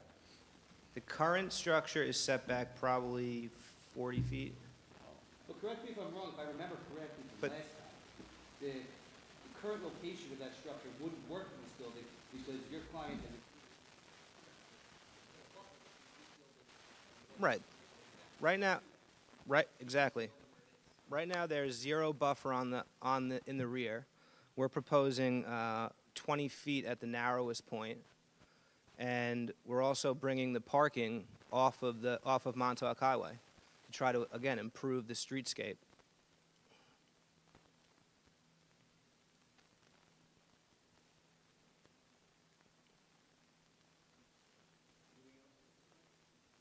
Not at this time, no. A few, I guess. So, yeah, a lot of it's actually already been addressed. The differences from this application as compared to the last one. It has been pushed back 5 feet. They maintain a relatively similar overall square footage of the building due to the cantilever over the parking lot. It's a fairly clever, I guess, way to address that. So they managed to push it back without sacrificing much in terms of parking, and they maintain the 20-foot buffer instead of 25, which is not bad, especially compared to the current no buffer. Parking also in the back. So at least from a site design standpoint, it's hard to say that this isn't a pretty substantial improvement. The sacrifice, of course, being if you're going to be putting the buffer back there and the parking back there, now you do have the building closer to the front. So it does become a bit of a contention because you're right, Mr. Reisler, that in theory, if the building were smaller, they would be able to fit this better. Based on the current size of the building, this is realistically about as good as it can be. Whether or not that is good enough, it's really a question of benefit to the applicant versus the detriment to the neighborhood, I guess. Neighborhood, at the very least for the residential neighborhood behind them, this application definitely would be improvement based against current conditions. The addition of the buffer and all of that. So, there are some merits on either side, I guess I would say. One other pretty small point, I'm sorry. Currently, no, there's no buffer, and the building's set back very far where the buffer would in theory be. 20-foot buffer at the narrowest point. So yeah, there definitely is trade-offs there. Again, in theory, if the building were smaller, some of this might be alleviated, but whether or not the applicant thinks they could get a good enough yield or return if the building were smaller, that's obviously something they would be concerned about. I know it's a pretty minor thing in the grand scheme of this whole thing, but we talked about it. Did you ever figure out what is going on with the 6-foot fence with no setback? Yeah, so the fence is along West Bay Drive. It's actually a 4-foot fence until it gets to that transformer, and it goes up to 6 feet and then tapers back down to 4 feet. So it's to screen the transformer? Yes. Okay. And I think that was done in response to engineering, the town's engineering requirements. So where exactly is that? Could you? It's in the, let's see. It's along West Bay Drive. Sure. Towards the back of the building. You see that little square or rectangle? I do see that, yes. So the fence tapers up from 4 feet to 6 feet and then tapers back down to 4 feet. Okay, it's a bit odd, I guess. It's easier to see on the bigger plan. I'm sure it is.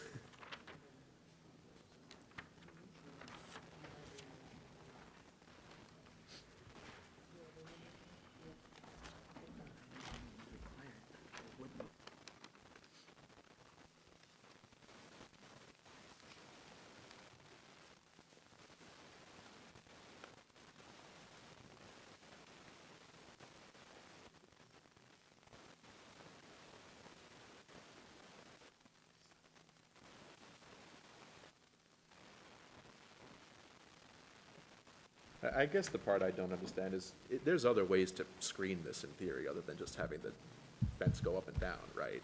They could, I'm sure they can put arborvitae's or, yeah, or just like an enclosure around it. It seems like it's just a weird request. I believe it was from the town, the request came from the town, but we can screen it in other ways, yeah. It's not like a fence is going to protect anybody, it's wooden, right? I've heard of concrete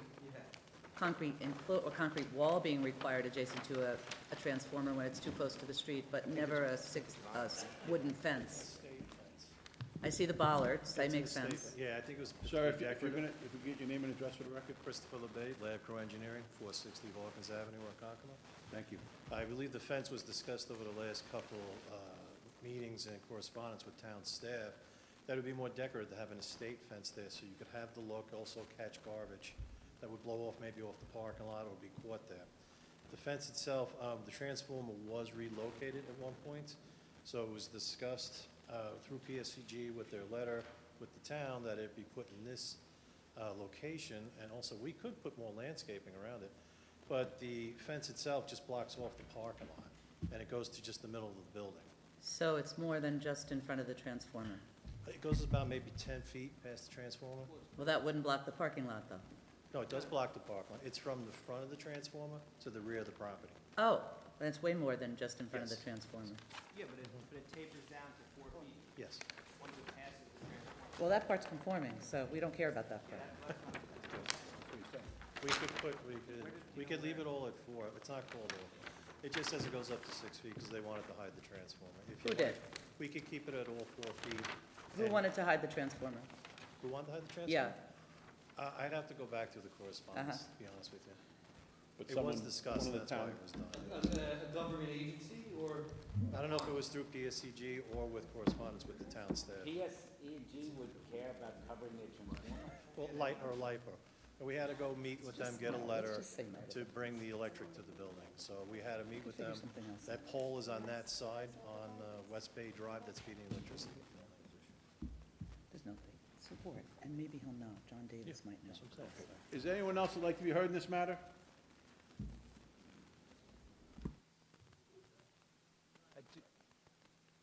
And just before the public does speak, I have, I think Mr. Davis is here, but I do have letters of support from the Willits Point Club and the West Islip Association. So I'll hand those up now.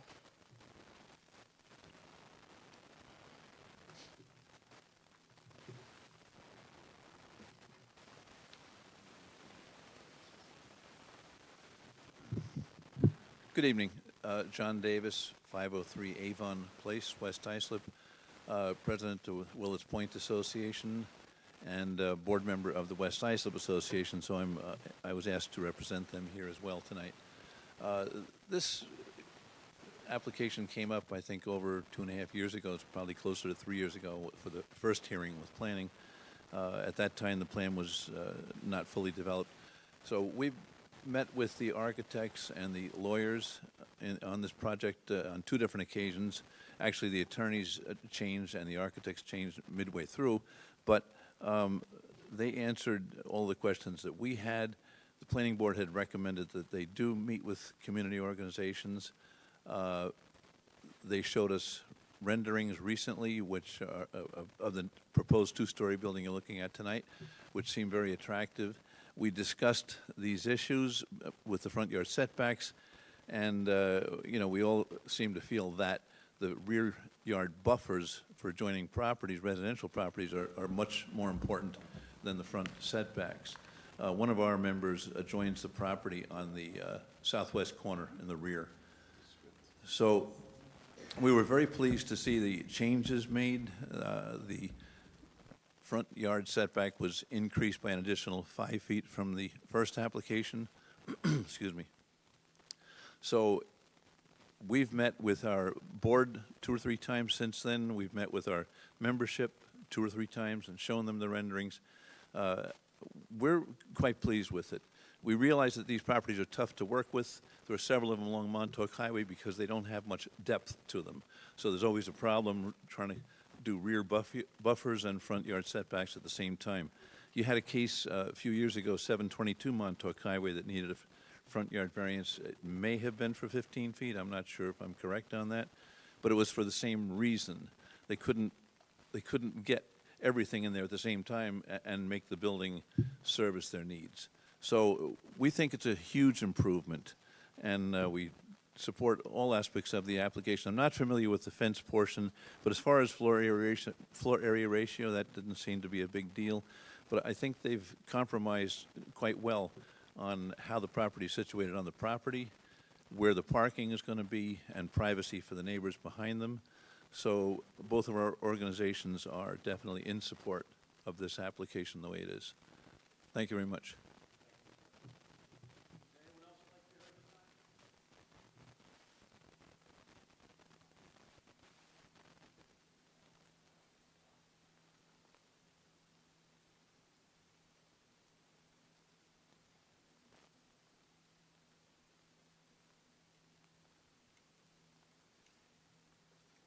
Good evening, Board. I was here 2 years ago. Brian Brannigan, 115 Center Bay Drive.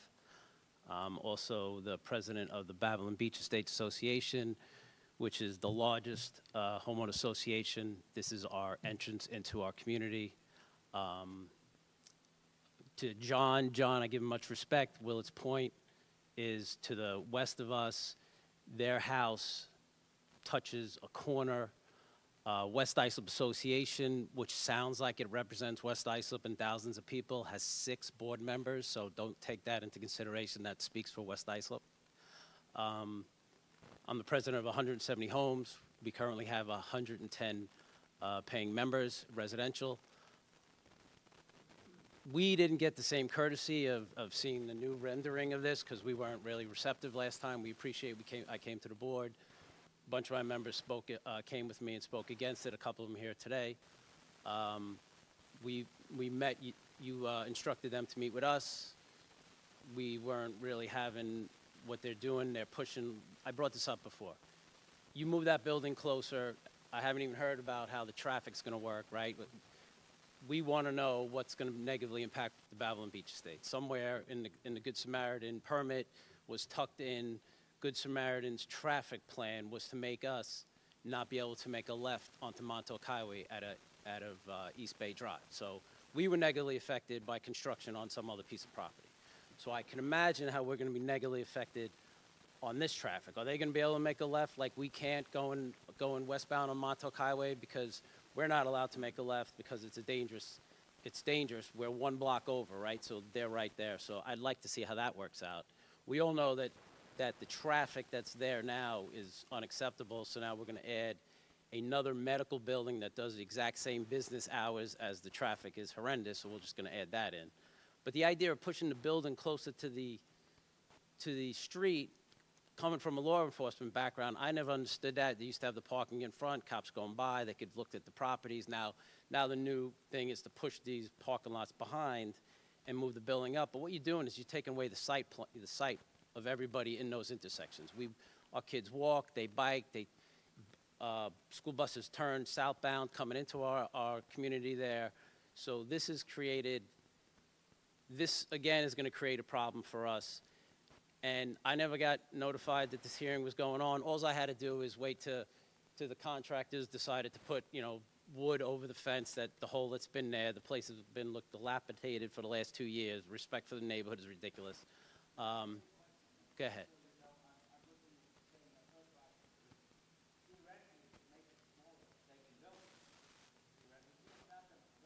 And I don't mean to interrupt you, I apologize, but last time I was here, I do remember they were making this so big because they were going to have a tenant, but we couldn't figure out who the tenant was. Yes. They could make it I agree with you. The use, I can't argue. The moving the building forward does create a hazard in that intersection. Would I rather be closer? I'd rather conform to the 25% and let them build however they want. No, and I appreciate it. And like I said, I appreciate it, but it's been a struggle, and like I said, I didn't get and my members, and we had almost, I don't know, maybe 70 members showed up at the last meeting 2 years ago that you guys, helped us out with. We didn't get that courtesy, and the reason is because we weren't going to write a I think nice that was a letter. planning board hearing. I'm sorry? I think that might have been a planning board hearing. No, I want to say it was. We didn't have 70 people at the. No. I think you guys instructed them to meet with the community, because we were here like 2 years ago. That was and planning met. board. Yeah, the way that the last hearing ended, there was no instruction. We don't usually, for variance applications, instruct somebody to All meet right. with the community. And the applicant's attorney stormed out of the room, so. You know what? It was at the town hall. You sort of must have been planning. I apologize. But somewhere we got to hold the line, right? And that's what I'm really asking for here. My community's asking for it. You put in a fence, a 6-foot fence, up and down, transformers. Doesn't make sense to me. So now that fence is going to run how close towards Montauk Highway? I don't know. It's just because a building looks nice and it's better than what it is. I don't think we're there yet, right? Like let's try to build something that conforms, and I'm really interested in the traffic issue. I don't know how that's going to work. I know that's going to negatively affect us, and I appreciate your time. A couple of people are going to talk, but Babylon Beach Estates, why it's called Babylon, I don't know. We're in West Islip, we're the biggest homeowner association there, but we're totally against the application, especially as a safety issue, moving it. Our kids walk up and around that corner. We've had, and I was here 2 years ago, cars come around that turn. I don't know why it's bent that way. They squeeze between the telephone pole and the fence post that's been there for 2 years, like run over the other doctor's office. People coming around there, that's not your job. I appreciate you listening to me. Thank you so much.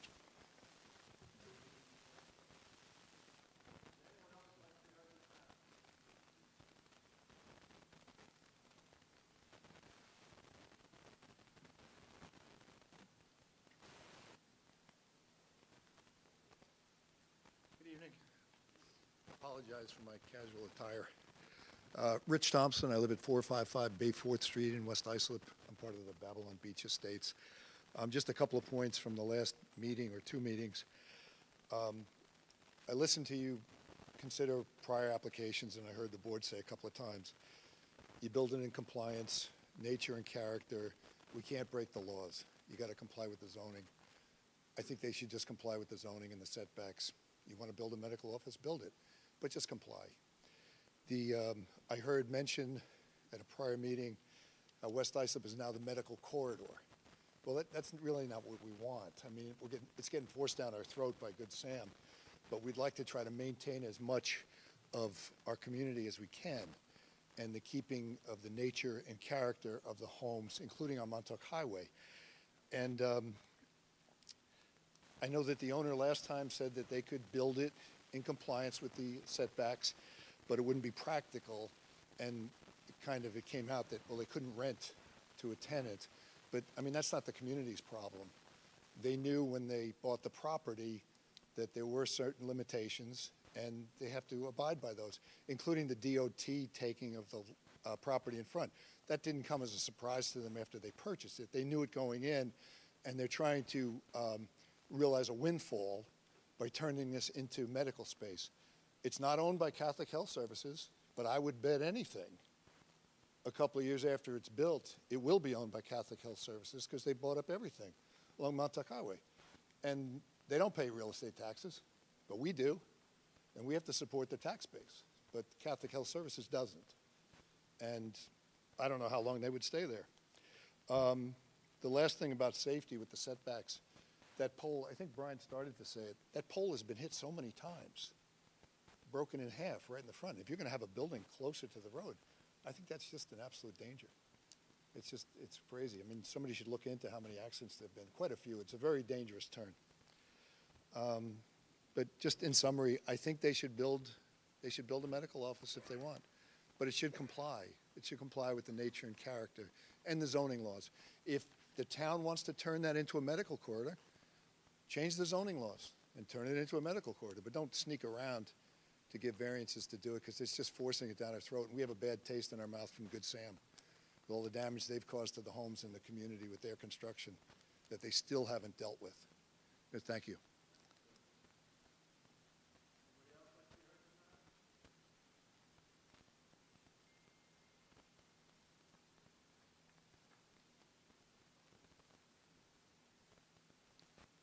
Hello, thank you. I'm Beth Thompson, 455 Bay 4th Street in West Islip, in the same community. That was my husband.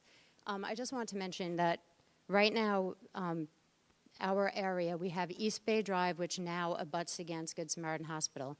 West Bay Drive, if this building goes up, that will now be the other side of our community. The way East Bay Drive is, it's a one-way street that heads north, and West Bay Drive heads south. So I'm wondering what's going to happen with the traffic from this building. Because right now, for us to get out of our neighborhood, we have to go to Secretog, to Secretog Avenue to go to Montauk Highway. So all of our traffic is diverted to Secretog. It seems to me that if this parking lot is in the back of the building, that the people are going to exit the parking lot, maybe I'm wrong, and if so, please correct me, onto West Bay Drive, which will bring them into Bay 5th Street and out through Secretog. So all that traffic will be going through these private residences. You don't, so The curb cut is being closed. the curb, say that again? The access to West Bay Drive is So being they closed. won't be able to, so they won't be able to exit into the community I from hope there? not, because there'll be a curve and Okay, hopefully okay, the that was what I transformer wasn't is going in that. understanding. Yeah, Okay, yeah. thank you. But I did want to mention that now we're bookended from, with medical buildings. Thank you. Anybody else like to be heard in this matter? Back to you. Time, dude.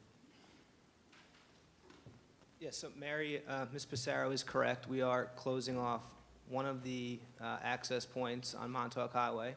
So there'll just be one remaining access point all the way to the west of the site, furthest from West Bay Drive. And Mr. Muller will now address some of the traffic concerns.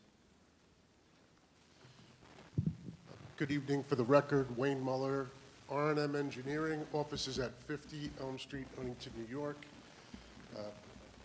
As JR indicated, I'll be talking about some of the traffic engineering questions that were raised by members of the public this evening. As part of the process through the planning department, we prepared a series of traffic analyses. The latest one was dated January 8th, 2026, which culminated in a review of the reports that we prepared by the town's consultant, LKMA Associates. But first, to discuss the access to the property. As indicated on the site plans prepared by Lab Crew Engineering PC, there'll be one driveway to the subject property located on the westerly side of the property, kind of offset from, what is that, Everdell Avenue by about 150 feet or so. That access is proposed to be full access, meaning left turns into and out of the property, as well as right turns into and out of the property will be allowed. And the reason for that, and you can see it on the aerial photograph, the driveway will be located near the westerly property line. That is to take advantage of the two-way left turn lane, which is located on Montauk Highway, which will allow vehicles to safely exit the property, get into the two-way left turn lane, and then perform a movement into the westbound traffic stream of Montauk Highway when a suitable gap exists. In addition, as it relates to the sight distance at the driveway for the exiting traffic, you can see upon a review of the site plan that the building is set back sufficiently enough from the travelway of Montauk Highway as to not create any sight distance impediments as viewed to both the west and the east.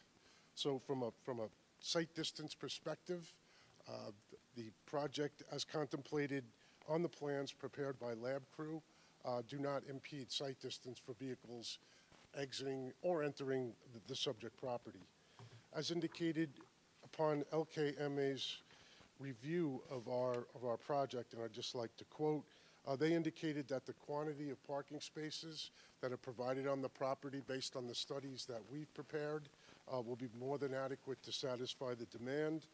And they also agreed with our assessment that there are other fully permitted uses within the zoning district that could be constructed on the property, which would generate a significantly greater quantity of traffic than the proposed medical office building. So on a whole, the approval of this project by this board, in my opinion, will not create any undue traffic congestion or hazard. The access to the property has been properly managed during the planning process of the town of Islip by creating a situation where there'll be one driveway. All access to and from the residential street was eliminated, and therefore we do not believe there'll be any significant problems with traffic. Thank you.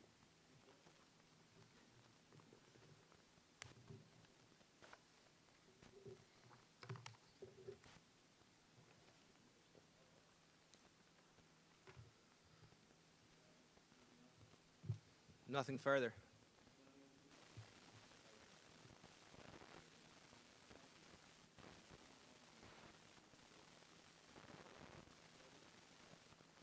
Thank you. Have a good night.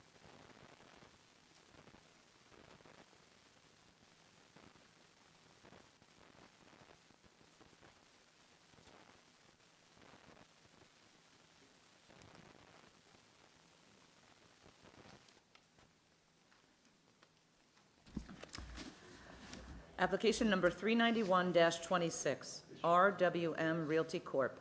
A special permit is requested to permit less restricted district to extend into more restrictive district by 53.94 feet beyond the zoning boundary line, and to leave residential buffer of 3.75 feet instead of required 25 feet. General Service D District and Residence A District. North side of Bayshore Road, 225.39 feet east of Manor Lane, Bayshore. Mr. Chairman, members of the board, my name is William Garbarino, 40 Main Street, Sayville, New York, for the applicant. The applicant, Mr. McClear, is present tonight in the audience. This is a property that in 1965 the zone was changed from residential to general service D.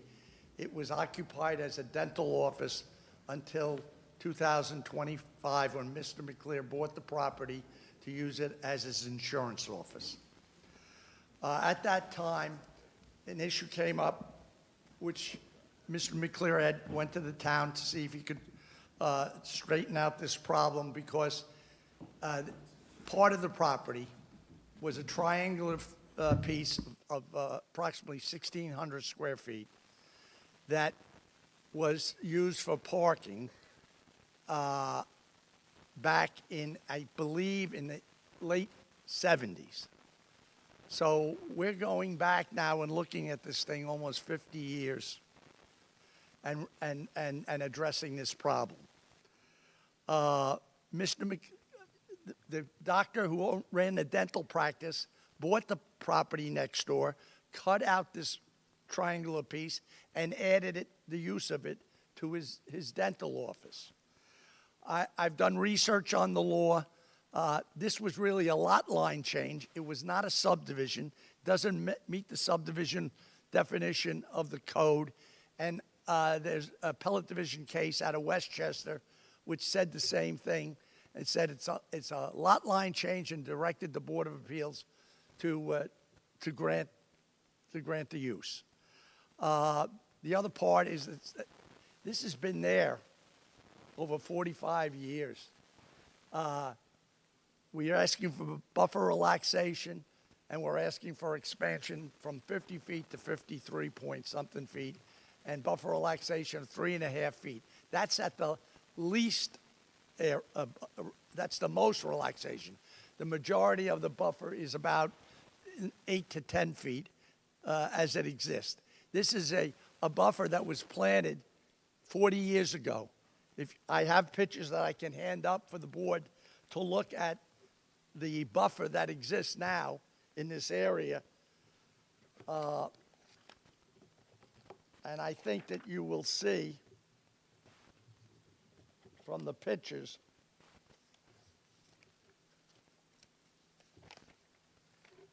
if I can just find them here, hold on.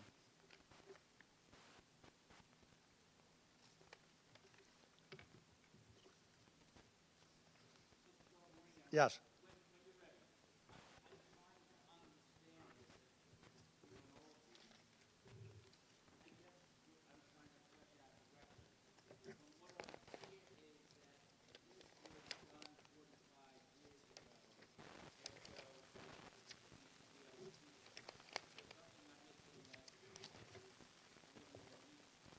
Well, my understanding is that 40 years ago, when this came up in front of this board, the planning raised an objection that there was no minor subdivision application filed in this thing.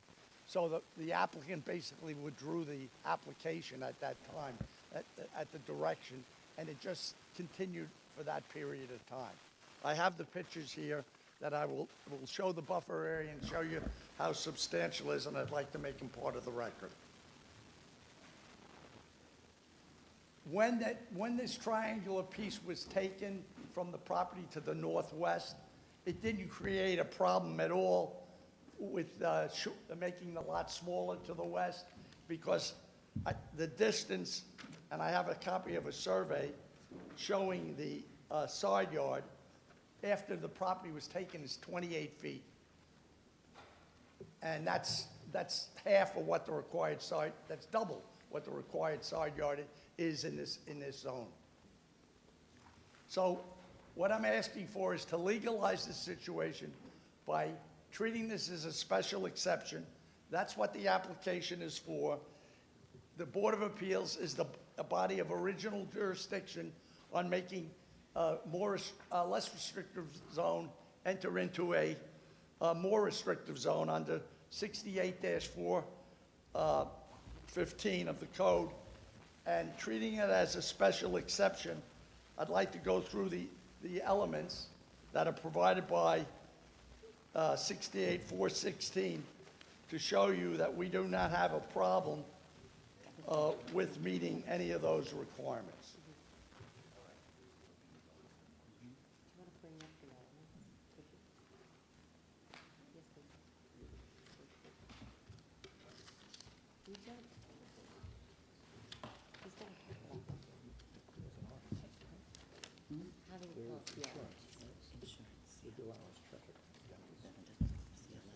So under 68-4816, the special exception considerations are: will the character of the existing and probable development of uses in the district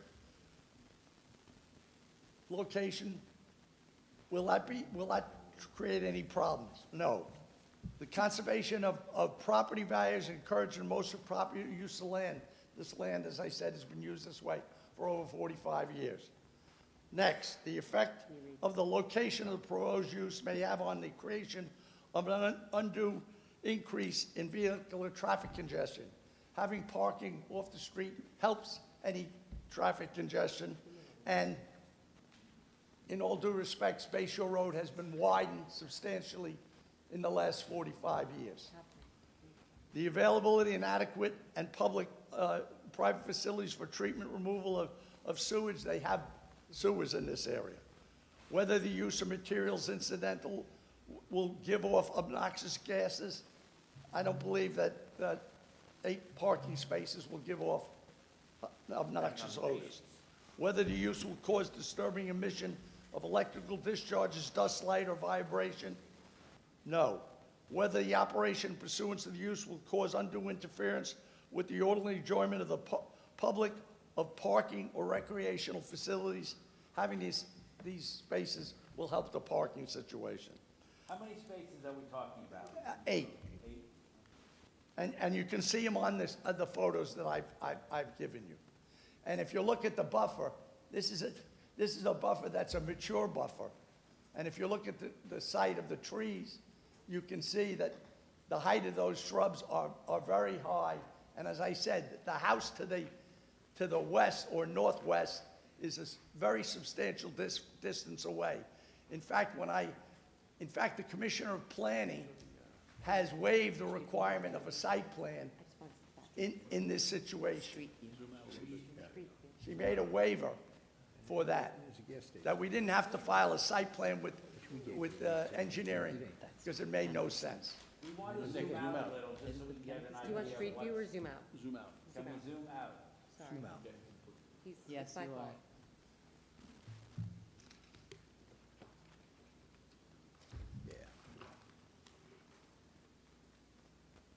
What is behind it? I can't see. Is that just trees?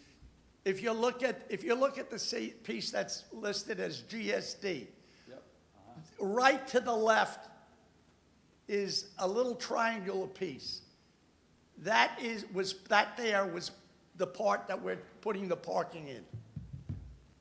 That's been there, as I said, over 40 years. And what is east of that or west of that?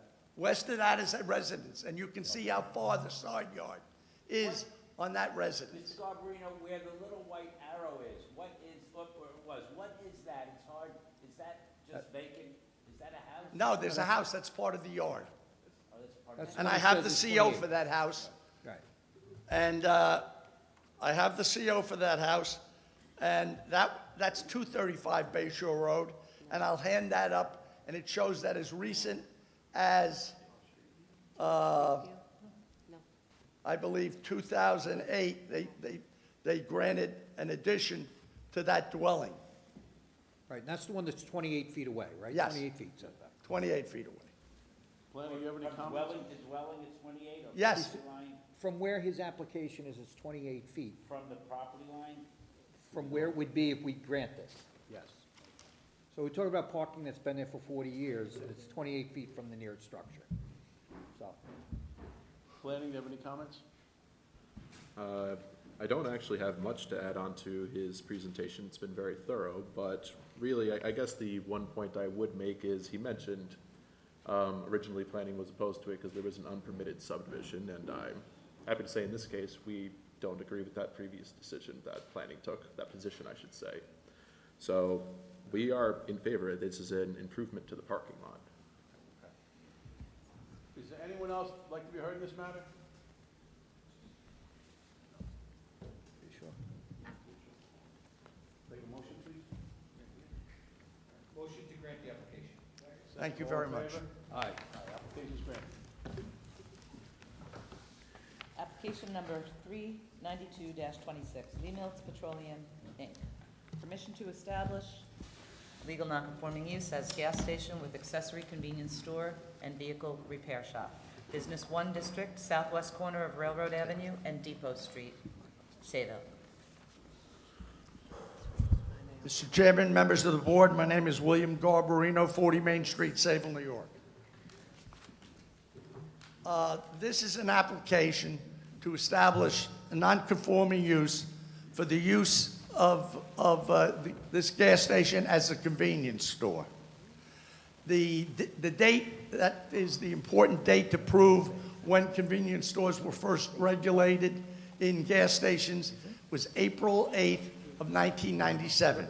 At that time, the definition of a gas station's fuel delivery station was changed to allow convenience products and a convenience store to operate in a gas station.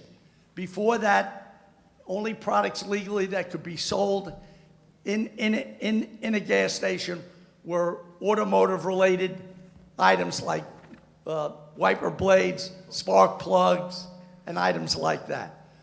So I can testify that this gas station has been in this location since the 50s. Myself. How did you know that, sir? I knew it because I lived right across the street. My parents owned a grocery store in Sayville.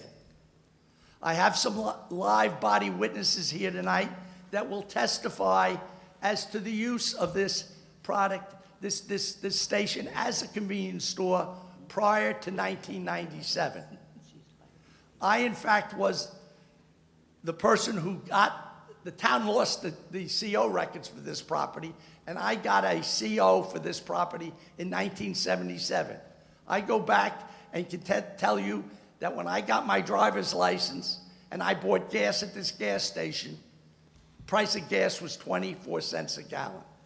You get your driver's license. I got my driver's license at 16. That was 1962. I didn't even realize they had cars back then. Yeah, they did. You have to crank it? No, you didn't have to crank it. So anyway, Did it have a rumble seat? Some of them did. no, my parents had a car with a rumble seat in the back garage. But anyway, I have witnesses here tonight. I presented 3 affidavits. I have 2 live witnesses here tonight that I'd like to call up, and I think that they will prove that this property was a non-conforming use. I also have my friend here, right? Mr. O'Brien, Larry O'Brien from High Point Engineering, that if you have any questions about the site or the floor plan of this place, you can address that. But at this time, not to bore anybody anymore, I'm going to call my brother up, Daniel Garbarino, and he'll tell you what he knows about this. And he knows probably a little more than I do. I see the resemblance. Oh, yeah. I'm the larger version. Who's older? I'm not going to go there. My name is Daniel Garbarino, 50 Seaman Avenue, Bayport. In 1981, I opened Potbelly Deli right across from this gas station till the year 2003. It was always sold rolls, coffee, anything I sold in those days, papers, everything. That's been a convenience store, so it didn't sell automotive goods. It sold everything else, razors, everything in those days. When did you first recall it being a convenience store? or a gas station? When did I? It was always a convenience store. I know, but it's gotta be, it wasn't from like. Well, when I opened in 81, it was a convenience store. Okay. All right, that's what I said, 81 to 2003, it's been a convenience store. Did you live across the street too? Yep, we both did. I could have brought my sister, she lives there too. She lived with us too. Two Garbarinos is enough. She knows more than me probably. Thank you. I know, but that's the truth, that's what it And was. it's been used continuously? I'm sorry? It has been used continuously? Yes, yes. It hasn't changed? Nope. Still sells coffee, still sells buttered rolls, still sells everything. Okay, thank you. Okay? Thank you. Thank you, Mr. Governor. Next is Donald Hamill.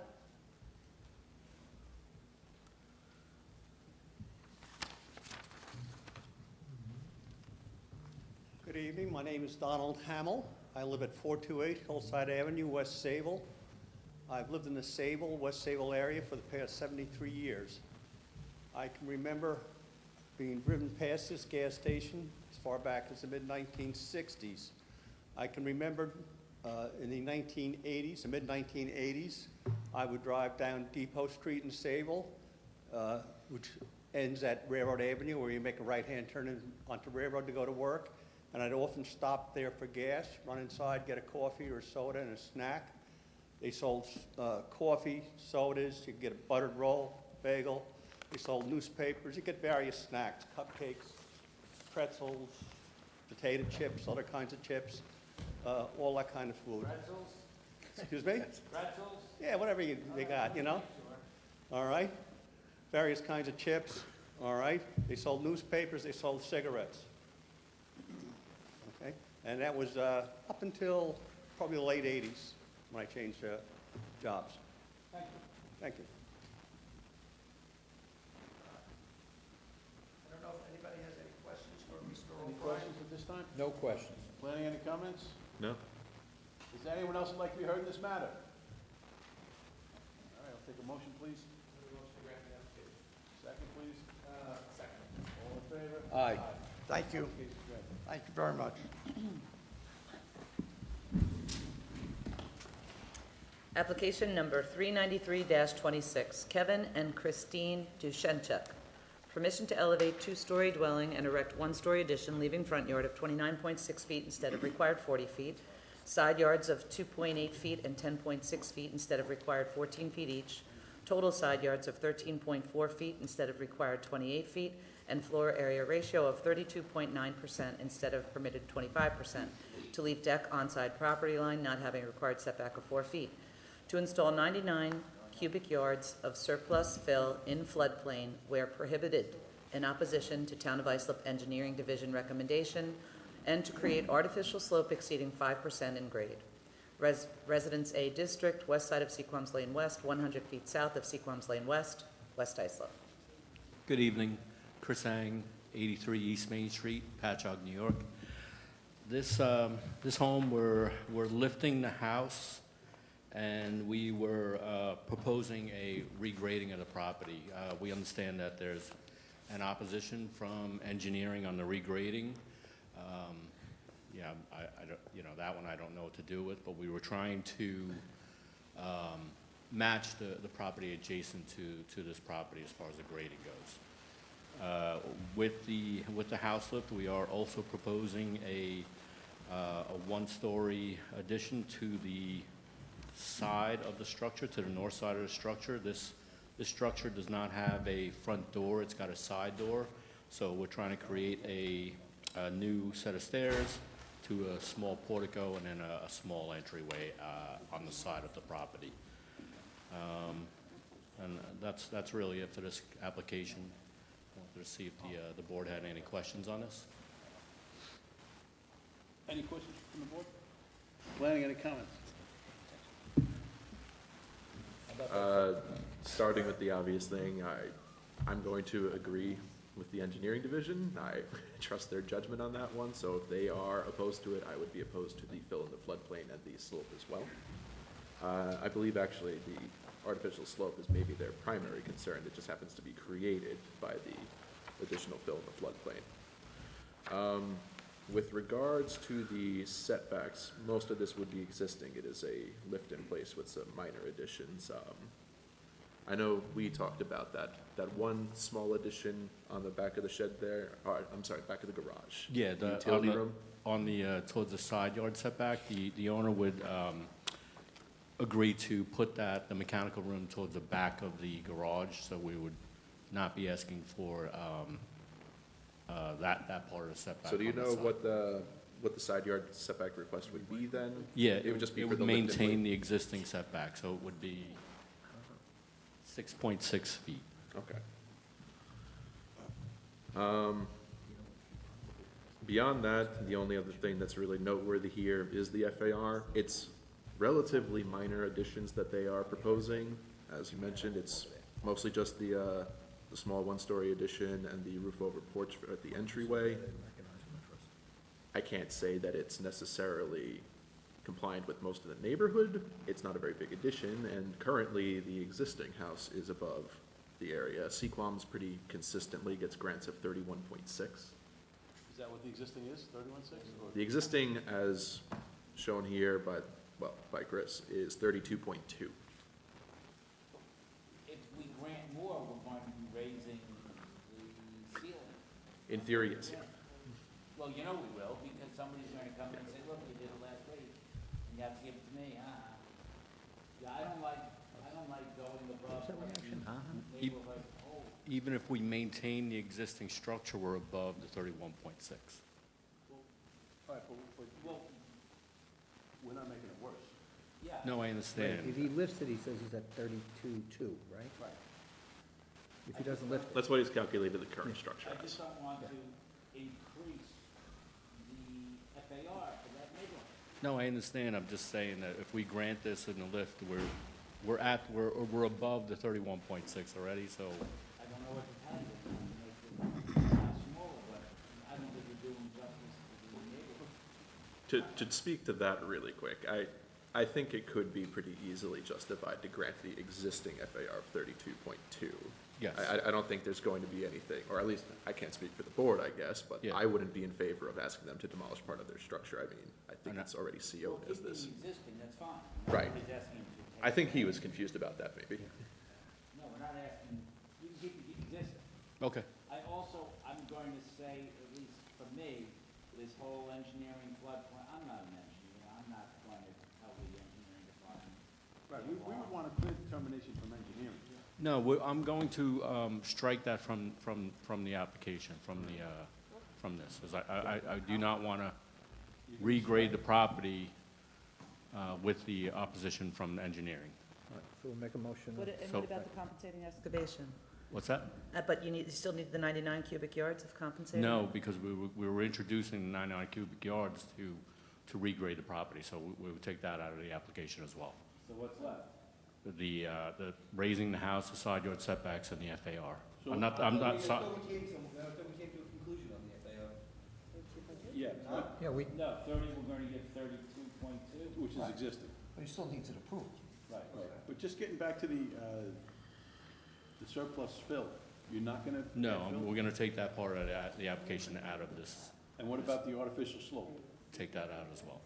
We're not, I'm not gonna oppose the engineering on this. So, can we, Is that realistic? So it's to install 99 cubic, right? sorry? All of that comes out. Is that realistic if they take that out of the call? In order to lift the house, you mean? Yeah. Is it drainage structures that you're gonna put in for an offset? I'm sorry? So what we've heard in recent years is that there's drainage systems that can be installed on the property, and that's a credit towards the compensating excavation.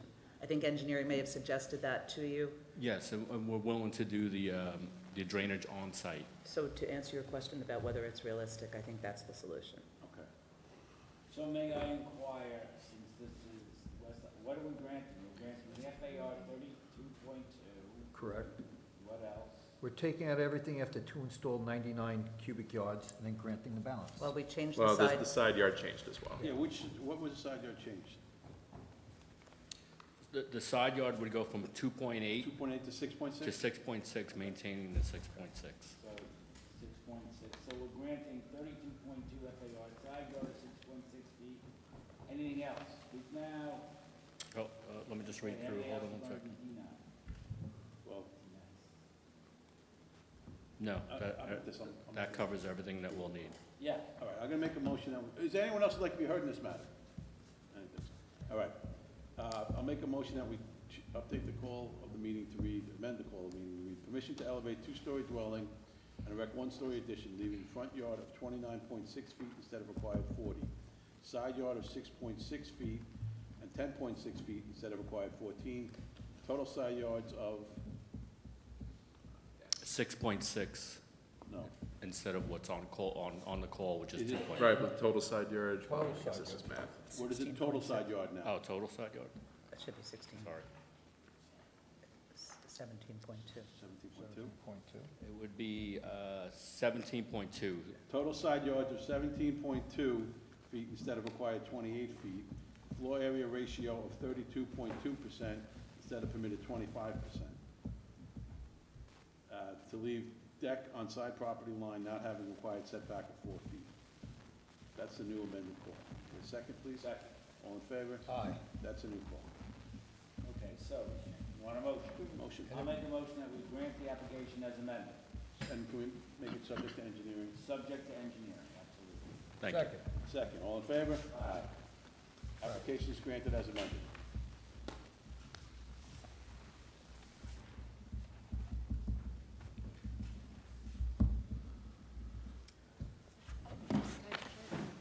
Okay, before I call the next case, out of abundance of caution, I will be leaving the room. I have a potential conflict of interest. What is that noise? Yeah, it's feedback. Turn the microphone. She's gonna squeak us out. I'm leaving you. My time to shine. Jordan will be reading. Application 394-26, Oak Street Kismet LLC. Permission to erect two-story dwelling, 60.5 by 28.6 irregular, leaving floor area ratio of 38% instead of permitted 30%. Second-story deck, 16 by 27, leaving side yard of 10 feet instead of required 15 feet. First-story deck, leaving rear yard of 5 feet instead of required 15 feet. Outdoor shower, leaving rear yard of 5 feet instead of required 15 feet. To install 2 sanitary system leaching fields. Field number 1, leaving front yard of 10 feet instead of required 15 feet. And field number 2, leaving side yard of 6 feet instead of required 10 feet. Residence BAA District, east side of Oak Street, 200 feet north of Maple Court, Kismet. Good evening, Chris Ang, 83 East Main Street, Patchogue, New York. What I just sent up there is the revised site plan.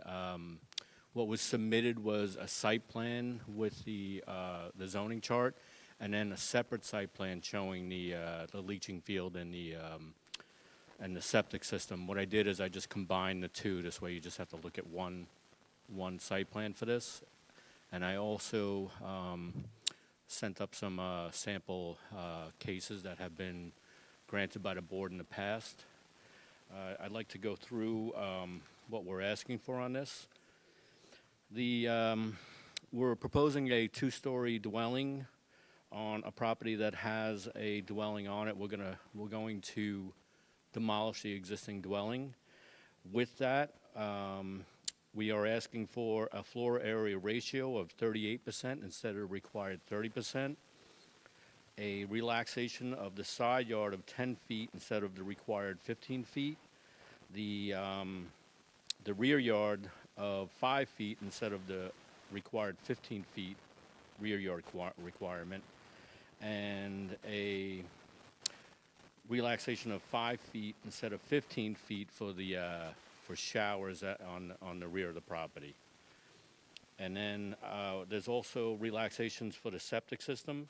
The septic system, the leaching fields will be closer to the property than what's allowed.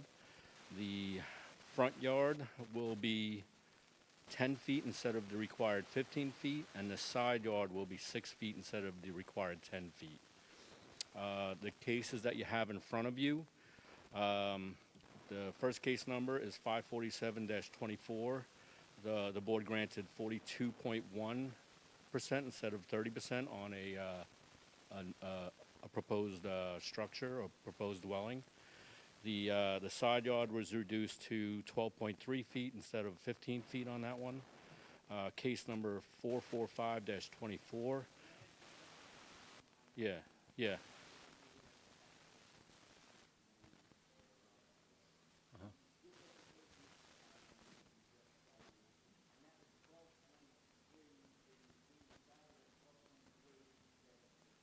Yes.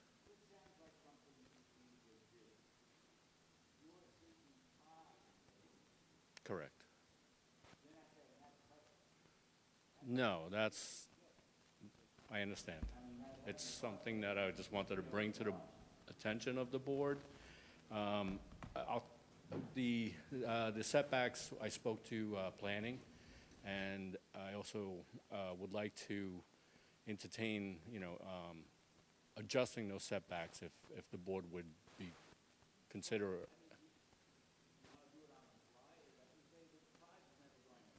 No, I understand.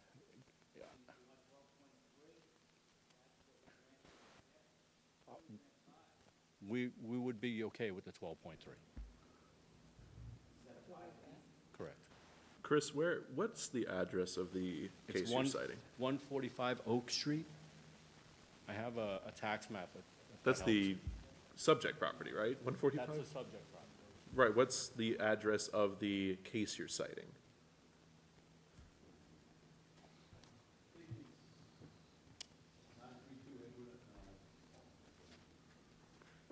I gave all the.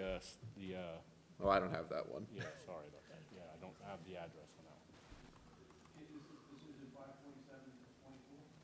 one. 547-24.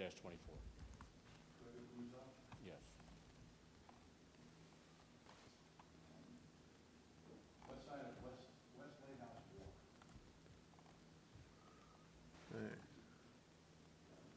So, just so I understand, on the east side, that deck where it's proposed at 5 feet, you're willing to push that back to 12.3 feet? Yes. What about that? What's that? Well, we'll have to move it or adjust to a conforming location. So the case you're citing is well out of the normal range that the board would consider. It's near the beach, not near the bay. It's, yeah, it's only 3 houses above the beach there. Wow, this is not going to. So our subject's like up here, and the case you're citing is down all the way over here. I have other cases, I don't have the addresses though, I only have the case numbers. So that's, we did a search for Kismet and not so much. It's not a whole lot. Well, okay, I shouldn't say that. That's a difficult one because I don't actually think that a lot of the precedent will be very relevant in this case for what my actual opinion is. But yeah, there are decks with side yards of 10 feet that are closer than the one he's citing, if that's what the question is. I don't know what this specifically you're asking about. Higher FARs as well are not that uncommon in Kismet. Not that uncommon. I don't think the FAR is problematic, it's the decks pushing onto the property. Yeah. Which I could definitely have a lot of opinions about. I don't know if we're ready for that yet, but Yeah, you can see 12.3, how does that? it's certainly a lot better. That's for the rear deck? Or, That's the deck on the north. I mean, I could just get into my whole spiel. I don't know if where you want to do that part yet. All right. So, I have a few issues with this application as it is presented. Where are we exactly? I think important for the context here, this is taking 3 existing lots and consolidating them into one 9,600 square foot lot. Not in of itself an issue, but it does make this one of the biggest lots in the entirety of Kismet. The reason that's relevant here is we have a oversized lot with a completely new build. Now, this is why I don't like comparing it to a lot of the other decisions. A lot of these other decisions are on lots maybe half the size of this one. Especially when it comes to setbacks, I don't think that is good to cite as precedent, as it were. When you have a new build, so for instance, I'll take the second story deck here, we haven't gotten to that one yet, at 10 feet. This is a 120-foot wide lot. I can't see any real hardship or constraints on this lot that could reasonably justify this request, especially when it's a completely new build. Similarly, with the rear yard setback, we had a not too dissimilar case, actually, only a few hearings ago. That was in Seaview, I think. You may recall I had issue with a substandard rear yard setback for their deck because it had a continuous length of about 100 feet. This is not, again, too dissimilar. It's actually worse because they were asking for 5 originally. I understand they conceded that. But the problem with comparing this to other things in the area is a lot of those cases that have like a 10-foot rear yard or a side yard are maybe like an entrance platform. Maybe it's like 15 square feet, 20 square feet.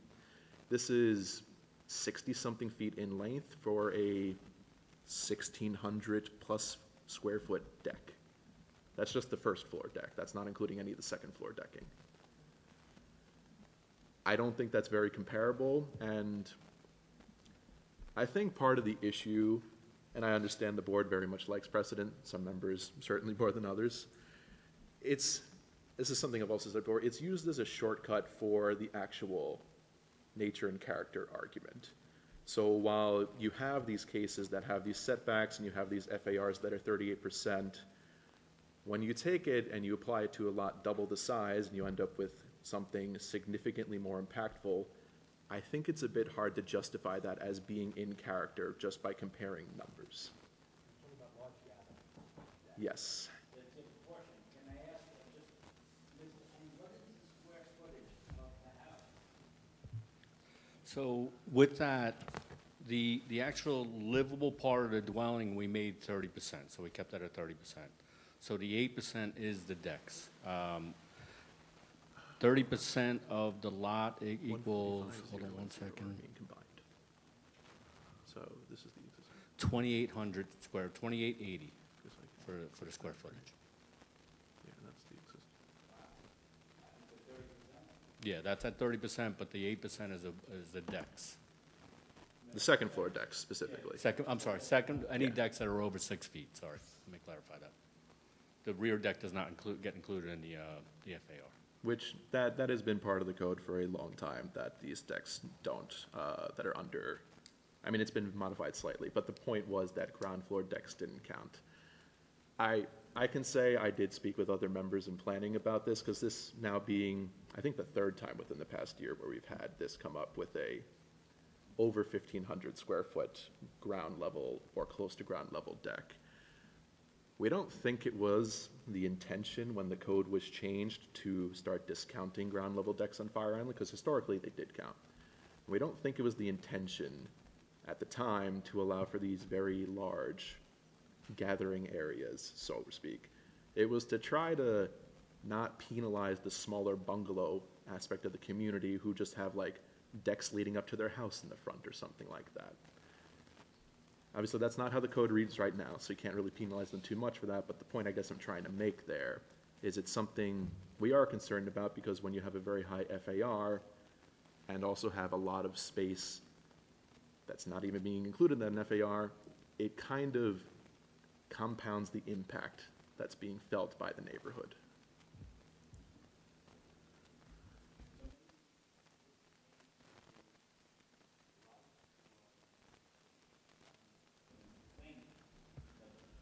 It's a relatively new discussion, I will admit. It's, But I understand that you believe the intention of the board was, or the town board, was to give little bungalow type houses that against the somewhat time.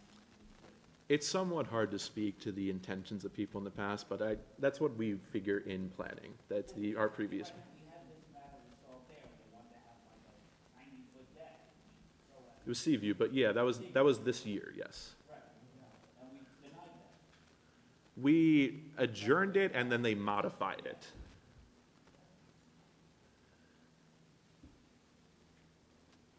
I understand that's a pretty tough thing to be bringing into this case, because that's not how the currently code reads. Right. But I think it speaks to the matter, especially the setbacks, I take a pretty good amount of issue with for a new build on an oversized lot. Well, we have to interpret the code, we're the only board that can, the town board can. Only we can. And this may be one of those cases that we need interpretation. So,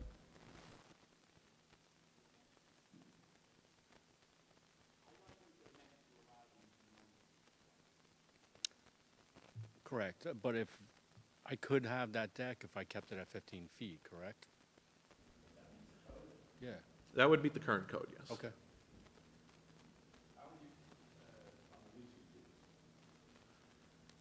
I honestly, so why, are they like above ground? Obviously, they're we're buried hit- somewhat, like how high do We're they hitting protrude out of water at less than 2 feet, so I can't, the bottom of the system has to be above water by 2 feet. Understood. I guess my question is like, how, so I'm guessing there's going to be grading over it to cover it up, right? Yeah, so the system is actually out of the ground because I can't bury it in the ground because we're hitting water too quickly. We hit water at like 2 point something. So I guess, is the structure itself visible from above ground, or is there going to be something over it and like there's going to be maybe some regrading? So it's, the system is, it's concrete masonry units, and then the drainage system goes in the part that we're raising, and then, two feet, they're gonna be 2 feet high. Okay. That's correct.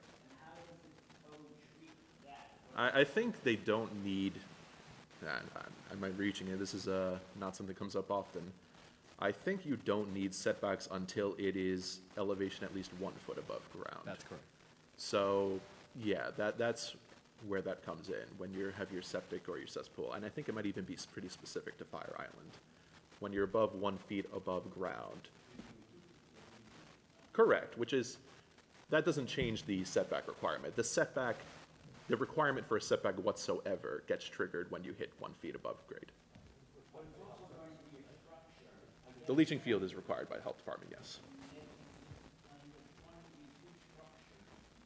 that are going to be long, concrete structures, how long is the leaching field on the south side? That's 20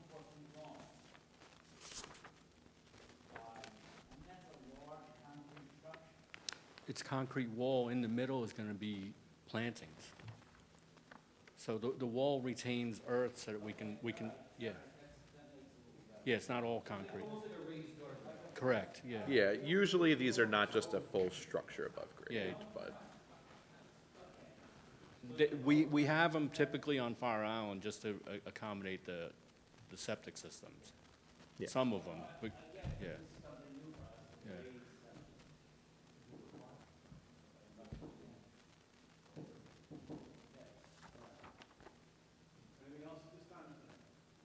No. Okay.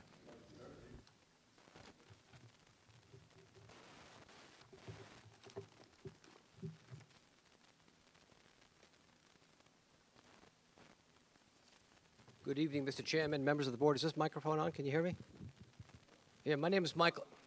I'm sorry? You can hear me. Thank you so much. And Mr. Chairman, members of the board, my name is Michael McCarthy. I'm an attorney. I have offices at 444 New York Avenue in Huntington.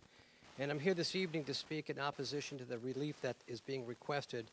I represent Wayne Muller, Mary Pissarro, and Mary Pissaro's sister, Anne Marie Della Penna.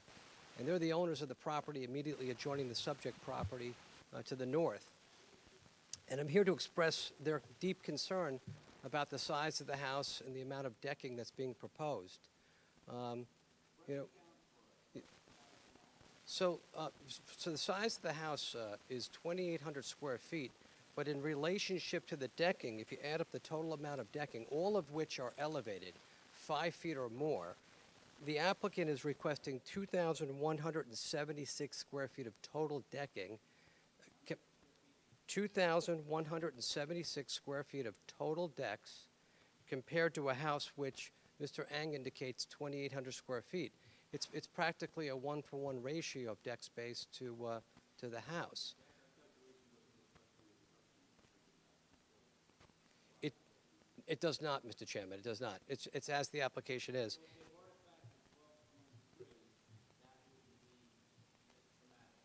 It wouldn't be as traumatic, but where Miss Pissarro and Mr. Muller and Miss Pissarro's sister own their house, this proposed deck is going to be 15 feet above grade. It's literally going to be looming over their yard, taking away, their privacy. Second-story deck, Mr. Chairman.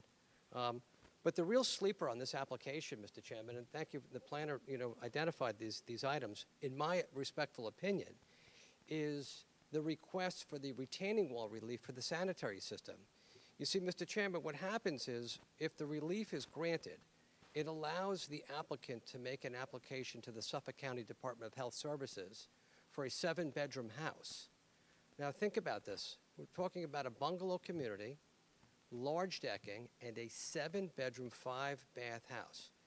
We all enjoy Kismet. Everybody enjoys Fire Island. We all want to be there, especially this time of year. But if this board doesn't grant that relief, and the applicant is mandated to put the sanitary system in a conforming location as conforming to code, then that house becomes a 4-bedroom house. Now, I'd ask the board members to use your imagination as to the difference between being next to a 7-bedroom house on Kismet versus a 4-bedroom house. The granting of that relief to allow that house to accommodate that many more bedrooms and the sanitary system that goes with it, it's going to have a severe impact upon my clients. It's the unknowing as to how the house is going to be used. It's the size of the house. It's the amount of decking on the house. It's the proximity of the decks, and it's the height of the raised deck on the north side of the property in relationship to my client's property. And I know the board is very familiar with Kismet, and I know the board is very concerned about the setting of precedent. But as this practitioner who represents applicants all over Western Suffolk County, I find it very difficult to understand with an oversized lot, 9,600 square feet, where the BAA zone only requires 6,000 square feet, why it is that the applicant can't build a conforming house. Let's be clear, there's no objection to the fact that somebody wants to build a house, enjoy the benefit of the property, but to do it properly and respectfully. I don't want to get into statutory interpretation as to what the Islip Town Code was intended to do with respect to decks in Kismet. But the attorney in me, since I am an attorney, I come to the Zoning Board of Appeals and say, well, you engage in this balancing test on every application that you hear, on every area variance application that you hear, even tonight. And, what's the benefit of the applicant versus the detriment to the adjoining property? And I think it's obvious.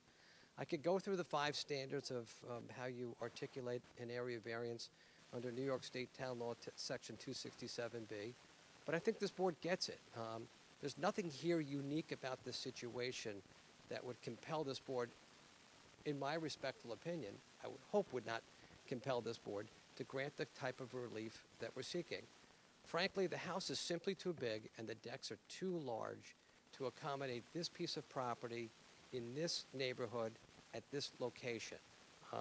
And again, to be very, very clear, it's not an objection to building the house. It's the size of the house and the proximity. But that retaining wall relief request is going to allow this applicant to transform this proposed house from 4 bedrooms to 7 bedrooms. And that's a very, very, very big impact upon my neighbors. Now, I would point out further that the board knows Mr. Muller. They know that he's a civil engineer. He appears regularly before the board. He just did in a prior application. He's got one of the most respected civil engineering firms in western Suffolk County. And Mr. Muller did meet with the applicant in his office last week to review the plan. And I must tell you that I was not there, but based upon the description that Wayne gave to me, that meeting was less than transparent as to what was being proposed. Wayne asked for an opportunity to look at the plan. He foiled the plan. Mr. Muller is going to come and speak, but he's not convinced that the plan that the board is receiving for what he'll say. But the point is, this is the point I want to get across. Yes, I wasn't there, but the point I'm trying to make is that there was an effort to reach out to the applicant to try to make it work. So I think the board understands the nature of the objection.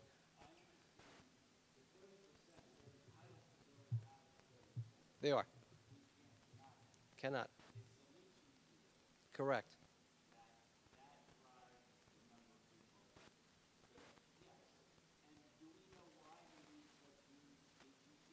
They haven't explained it, Thank you. Yeah. Mr.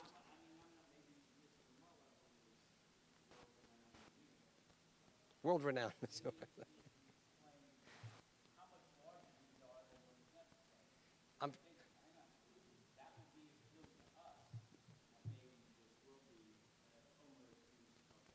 Thank you, Mr. Wexler.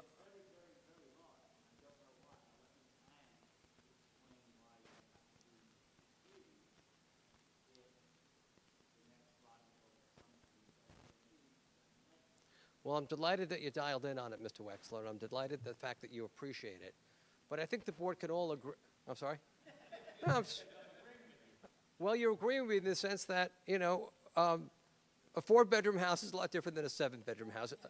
And let your imagination wander. So, all right. I think the board understands, why I'm here. We're here in opposition, in a respectful opposition, I might add, okay? And Mr. Muller will come up and talk to the board. Sure. We hit groundwater very quickly, so from my experience, the leaching fields are very, very large on these houses, just because we got to dissipate the liquid coming out of these new IA systems. So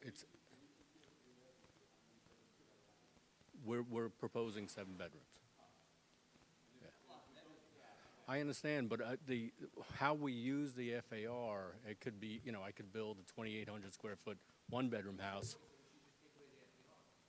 No, absolutely not. But my point is that we could build a 2,800 square foot 1-bedroom house, or the.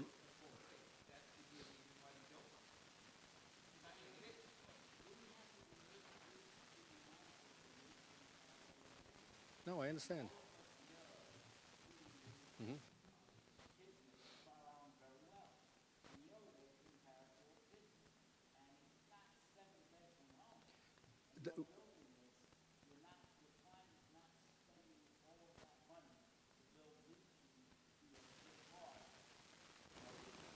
Correct.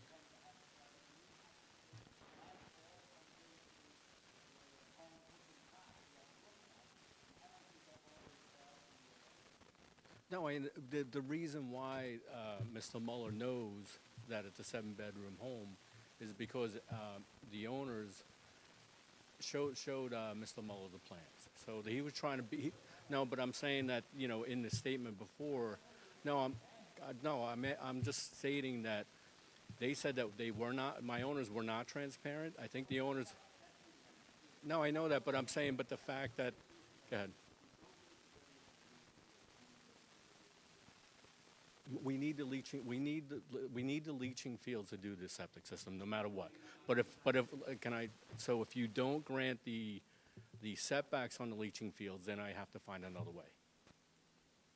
And then I have to go what? I'm sorry. Yeah, that's just a meeting with Suffolk County.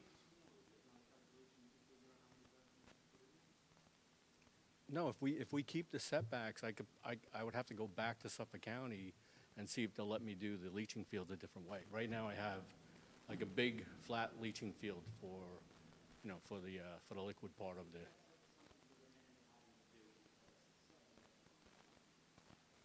No, I'd like to argue that because it's like the 7 bedrooms. We're really looking at the FAR, how we use the FAR. Yeah.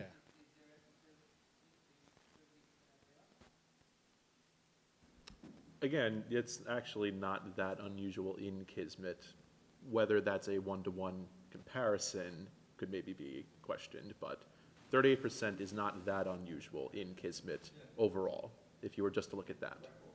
We understand what you're saying. You can build and have what you want. We also have to look into the neighboring character of the neighborhood and whether or not have a detrimental effect. As Donald said. So I guess my question is, what do you see as detrimental? No, but I'm saying we're concentrating on the 7-bedroom home, which I don't think is fair on the FAR. No, I won't cut you off.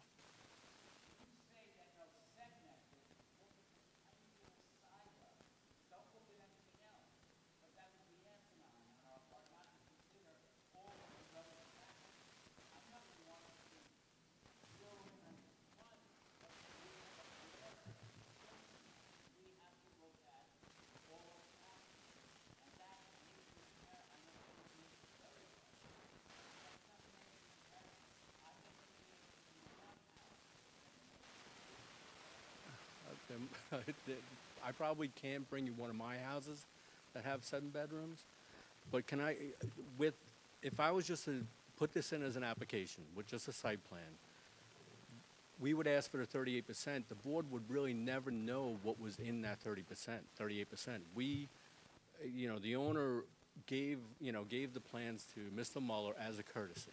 So now you have that.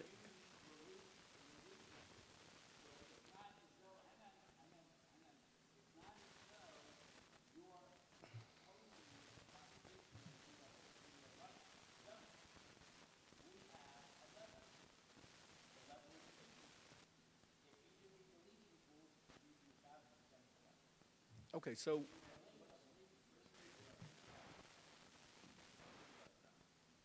okay.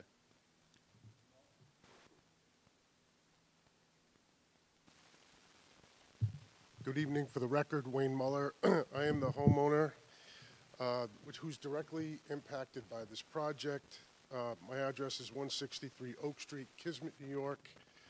The co-owners in this property, as Mr. McCarthy indicated, are Mary Pissarro and her sister Anne-Marie Della Penna. They inherited their ownership of the property from their mother when she passed away several years ago. As the board is aware, by way of background, I'm a licensed professional engineer in the state of New York with over 38 experiences working in land development and the vice president of R&M Engineering. With me this evening, I have my partner, Matthew Aylward, also of R&M Engineering, who's a licensed engineer who deals specifically with sanitary systems on Fire Island. But before I get into my presentation, one thing that I think Mr. Eng is discounting is that the FAR, as it relates to this property, includes all of the second-story decks. So any decks that are greater than 6 feet in height from grade would be included in that FAR calculation. So while he's correct in saying that he could build a house of 2,880 square feet, it could contain 1 bedroom or 7 or whatever, depending on what he could fit in with the sanitary. However, that would not entitle him to any decks above 6 feet. So the second-story decking would not be permitted if the building was constructed in accordance with the FAR. The first decks that are below 6 feet, and I believe on the plans that the applicant did share with me, showed them at 5 foot 9 inches, so slightly below 6. But that's the first floor decks. All the other decking would exceed 6 feet, and that would be excluded from the FAR calculation. So it's a little disingenuous to say that he could build a 2,800 square foot house, but it wouldn't be the house that's shown on the plan before the board today.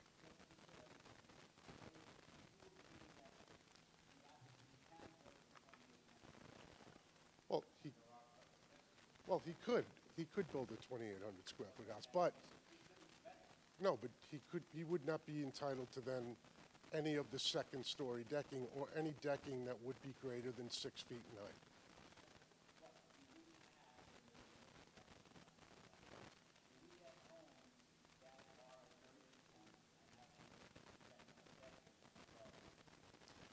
Not to my knowledge. Yeah, well, again, as planning has indicated,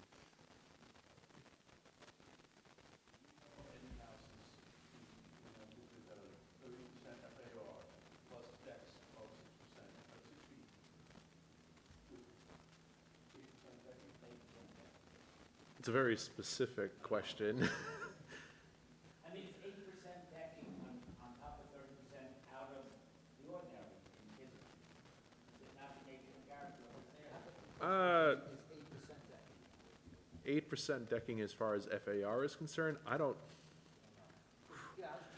that's, yeah, I can't say I was prepared for that question. I wouldn't be surprised if it's not that unusual, but But you could have a small house. yeah, that's, So it's all fair question. yeah. but again, to put it in perspective, this is a significantly oversized lot. So on my property, which is half the size, 30% house is a lot different than 30% on this. It's double the size. So if I could just get into, so Mr. Eng is correct.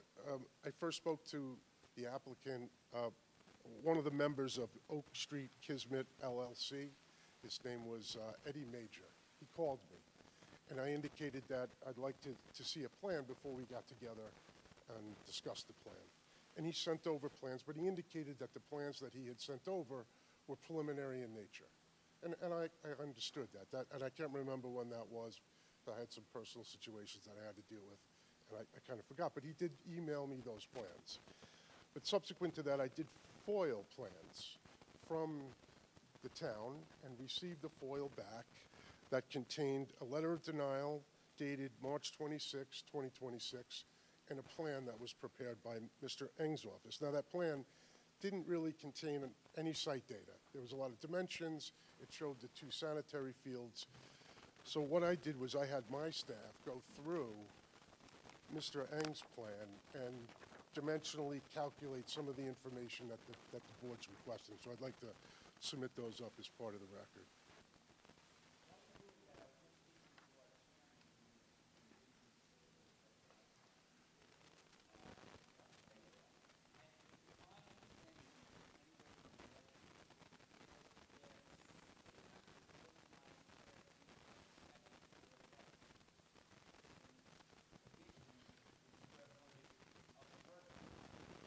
I'll go through that one after you guys get the plan.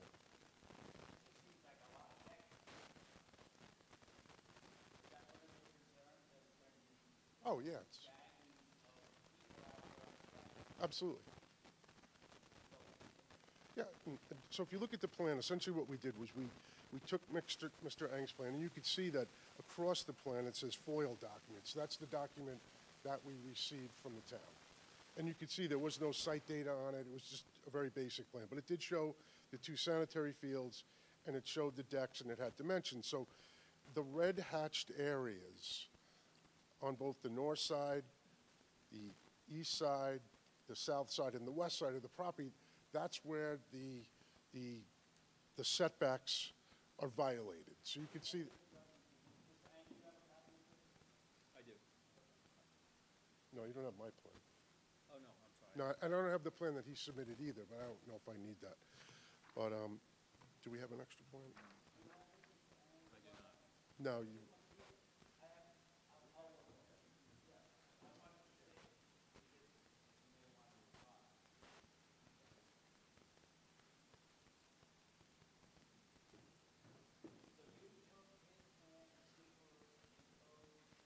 The setbacks.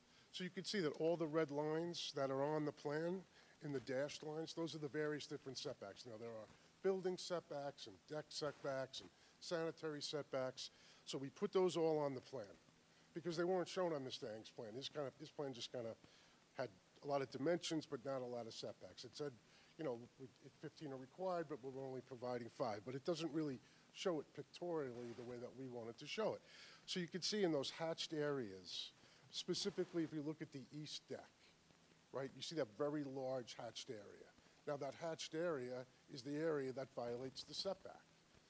So in that area, and what we did was we took the deck. So if you look down on the chart that we took in the bottom, it says with relief and without relief.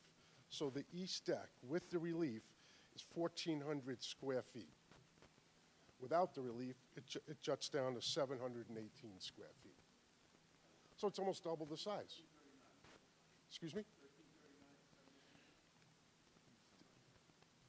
Oh, 1339. Yeah, I rounded up to 1,400 square feet, but it's 1339. And then without the relief, it's 718. But if you look at the east deck as it relates to the first floor of the building that we calculated, it's almost the same size. So this is a very large deck. But again, it's at 5 feet 9 inches from grade, whereas 6 feet's the cutoff. And there is no real information on this plan that shows where Mr. Ang received that information, where there's no survey. So we're taking the applicant's word for it that it's at 5 foot 9 inches. So then we went around the property and calculated the relief. I didn't make that calculation. It's going to be, somewhere in between 718 and 1399. Now on the north side, that's the side that directly abuts my property. They're proposing an encroachment of 5 feet, and you can see that hatched area. So the deck on the north side goes from, where the hell is it, with relief, west deck, no, north deck. It's 300, right here, second floor, 346 square feet, and that includes the little 4x4 landing for the stairway to go down to the first floor deck.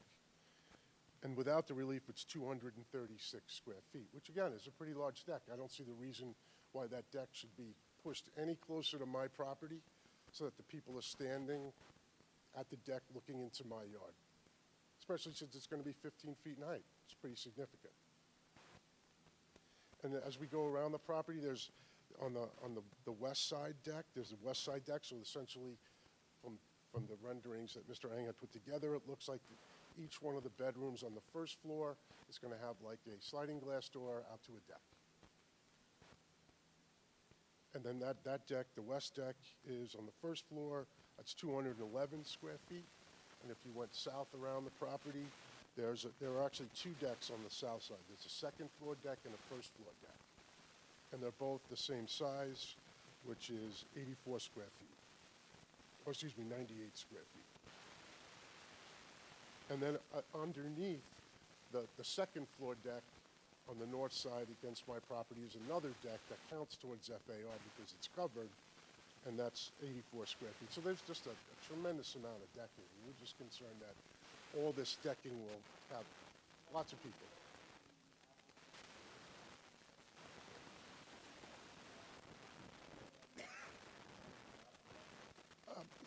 He said it was to accommodate his family. That's what he told me. I guess. I didn't really question it.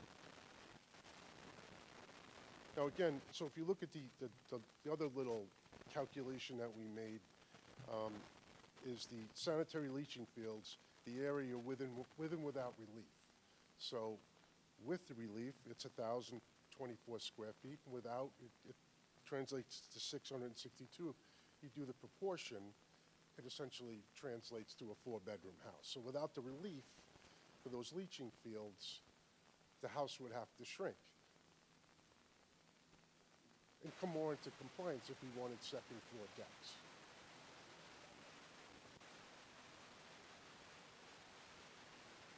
I think Mr. Elwood, my partner, he can speak to that much better than I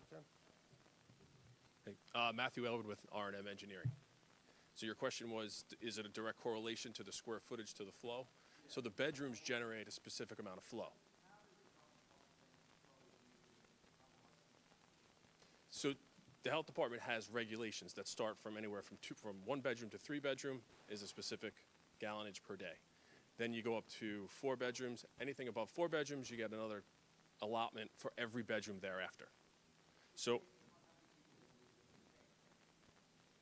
correct. You can have 7 bedrooms, and just to berate, it's 7 bedrooms, or belabor is really the word. 7 bedrooms, 7 baths is no different than 7 bedrooms, 1 bath. It's the amount of people that are in it. Correct. So there's a direct correlation between the square footage required for the leachate to go into the ground. That's how you could draw a direct correlation to the square footage as Wayne was talking. So again, to talk about Mr. Eng's point about the FAR, yeah, he could build a house of 2880 square feet, but all those, the second story decks would have to be excluded from that, from the project, because they would no longer fit. He would require relief for any square footage over the 2880. So just to clarify, the applicant did send me those preliminary plans, but out of the sake of caution, we foiled the plans from the town. That's the plan that's on the plan that I, no. No, they were different. And I don't know how materially different they were because neither plan had data on them. And that's why we took the precaution of calculating the areas ourselves. Well, I think it's a very interesting graphic, right? It gives the board a lot of information in a very short period of time. It shows you graphically and pictorially where the relief is and the size of it.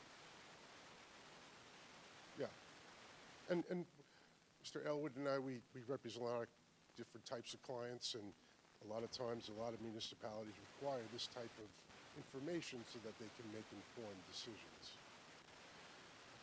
But again, I think we've went through the decks. We believe they're too big. We don't like the fact that they encroach too close to our property line, too close to the eastern property line, and just the overall square footage of the decks.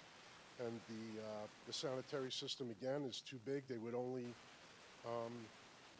be able to support a 4-bedroom house if this board did not grant the relief. So therefore, in summary, we basically respectfully request that the board deny the application as currently proposed and require the applicant to construct a dwelling that conforms to the zoning code or seeks far less relief than what's being requested and wouldn't impact our property as significantly as this does. Thank you. So just one more point on the sanitary system as designed. Sorry. The sanitary system as designed would also require variances not only from this board, but also from the Suffolk County Department of Health Services, because it doesn't meet the standard setbacks. For the 1,024 feet, for the proximity of the leaching pool, the leaching galleys, we're assuming, to those retaining walls. All right?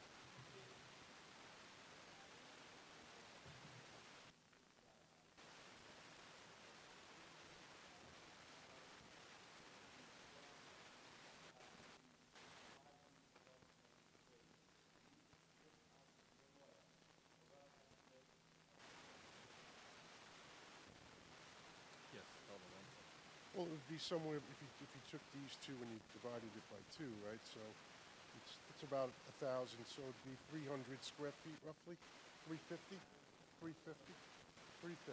Because well, so the east deck, the way we calculate it is 1339, right? And that's at 5 feet. So if you went back, and then without the relief, 718, right? You split the difference between the two. That's kind of what you're saying, right? Well, Or is it less? I guess how I look at it is, it's going from 15 to say 12.3, so we'll just round it up to 3 feet, times 62, it's 190 square feet Again, difference? Reduction. Well, again, I still think that would be unacceptable because they're going from 15 to 5, right? Or,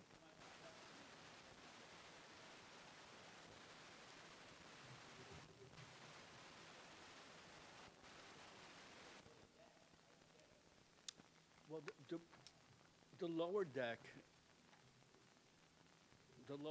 I mean, if we were granted the 12.3, it's still a large deck, but it's, you know,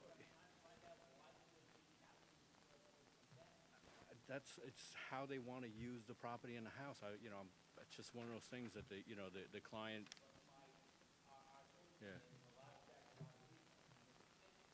Correct. Yeah. Yes. well, again, just to put it in perspective, the deck is essentially about my eye height. I'm 6'2", so it's about 5'9", right, off grade. So the people that are on that deck are going to be looking into my property and the surrounding properties. Because again, they're up, most fences are 6 feet tall, so maybe you won't see their ankle, maybe a shoe or a flip-flop, but everything else you're going to see,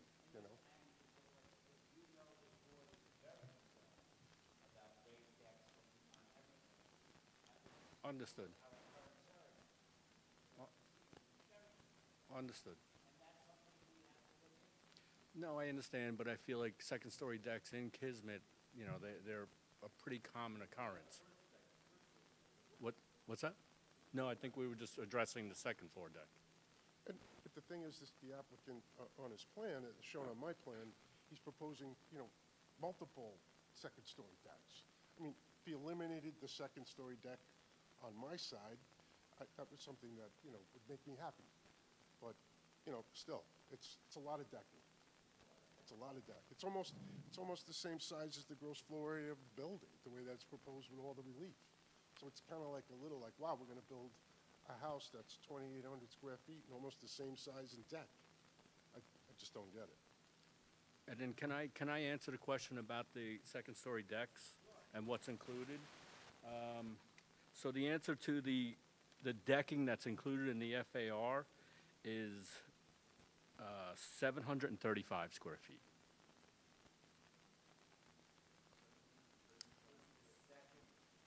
That's the decking that's included in the FAR. No, that's not. So, because I think the board should also bear in mind, too, that FAR deck includes first-floor decks, which are covered by the second-floor decks, because they're considered to be covered as part of the FAR. That's correct. So the sorry. wraparound deck that's on that. Mhm.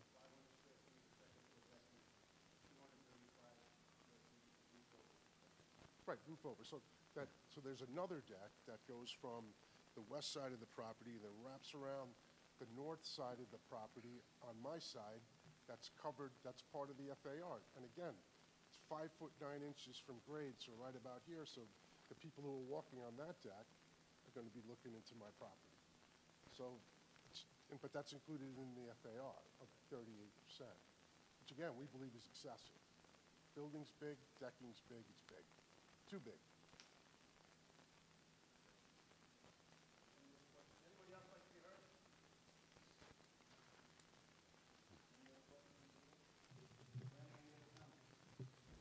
I have no further comment.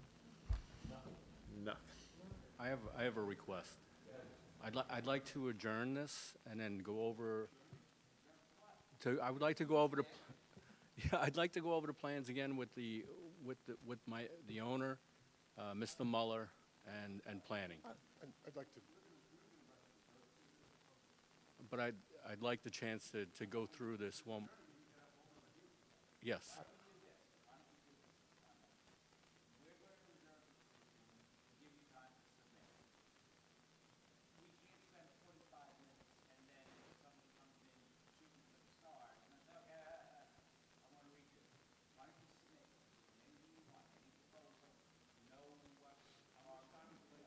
Or even if you redesign, you could write us a letter saying you no longer need this variance, that variance, that variance. I would just like the opportunity to consult with the owners. Yeah. but, Yeah.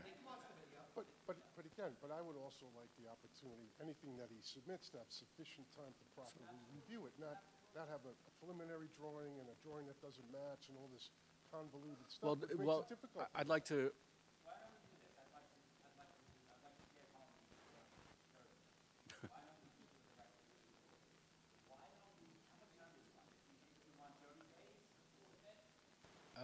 Yeah, I'd like as much time as I can get.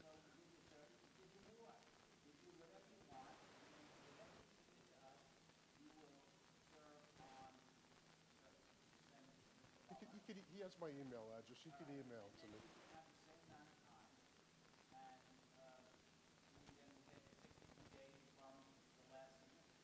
Okay. And can I just make one more comment? Is that the plans that that we sent to Mr. Muller was a preliminary plan? So I'm not discarding that. I'm not saying that the plan that you sent was, the No, applicant, he indicated that numerous times. But I the want. plan that I received from the town didn't even look close to the one that he had sent me preliminarily. But that's what I'm saying, though. Which is fine. That's why we did our own calculations.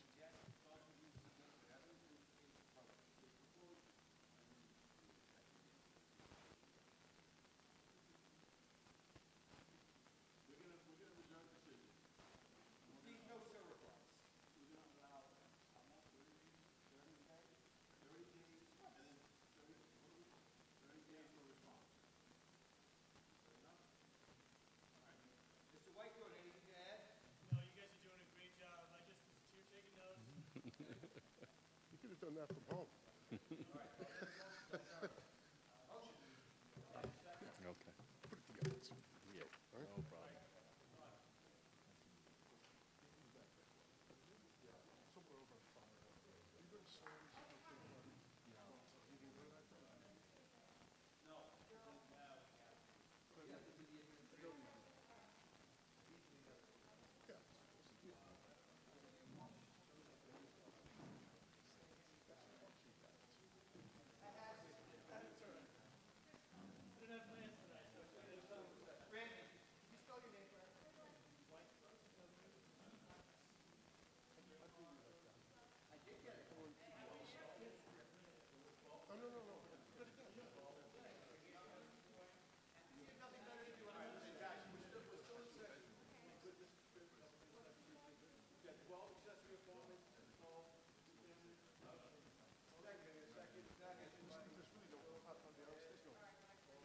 Good. All right, application 208-26, 14 Rhodes Ave LLC. That was mine. Oh, nope, you got it. She's got to read it in, right? Application to subdivide lot into, do I have to read the whole call? I don't know. Yes, just read. Okay, lot into two parcels, lot one to leave two-story dwelling on lot having width of 62 instead of required 75, side yard of 7.8 instead of the required 14, and a total side yards of 27.4 instead of required 28, and lot two to erect two-story dwelling on lot having width of 62 instead of required 75. Reluctantly motion. Can you get a second? All in favor? Aye. Application 211-26, Vander Not Built LLC. Application to erect two-story dwelling on lot having width of 50 instead of required 100 feet, lot area of 10,000 square feet instead of required 20,000 square feet, wetland yield of .253 instead of required 1.0, leaving side yards of 10 instead of required 18 each, and total side yards of 20 instead of required 36. Got a motion? Second? And that's All in favor? granted in accordance with the 2013 approval. Application 241-26, John Danielle. Application to use dwelling for two-family, family use only, to erect two-story addition, leaving side yards of 11.5 instead of required 18, total side yards of 33 instead of required 36, and to leave patio and driveway on, SPL. On side property line. Side property line, not having for a front yard occupancy of 56% instead of permitted 40%. That's denied. Denied with regard to the two-story addition. Denied front yard occupancy of 56 instead of 40. But Granted grant front 50. yard occupancy may not exceed 50%. Granted the remainder of the Granted remainder of the application with the two-family, family use only being for 3 years. On motion? Motion. Second? Second. All in favor? Aye. And last one, application 162-26, Robert Mastrosimone to erect detached garage 24 by 36, leaving second front yard of 27 instead of required 55. Amended at hearing to increase proposed second front yard to 27. Denied, setback of 27, however, granted with setback of 35 as required in residence AA zoning. On motion of? Second? Second. All in favor? Aye. All right, now we're off.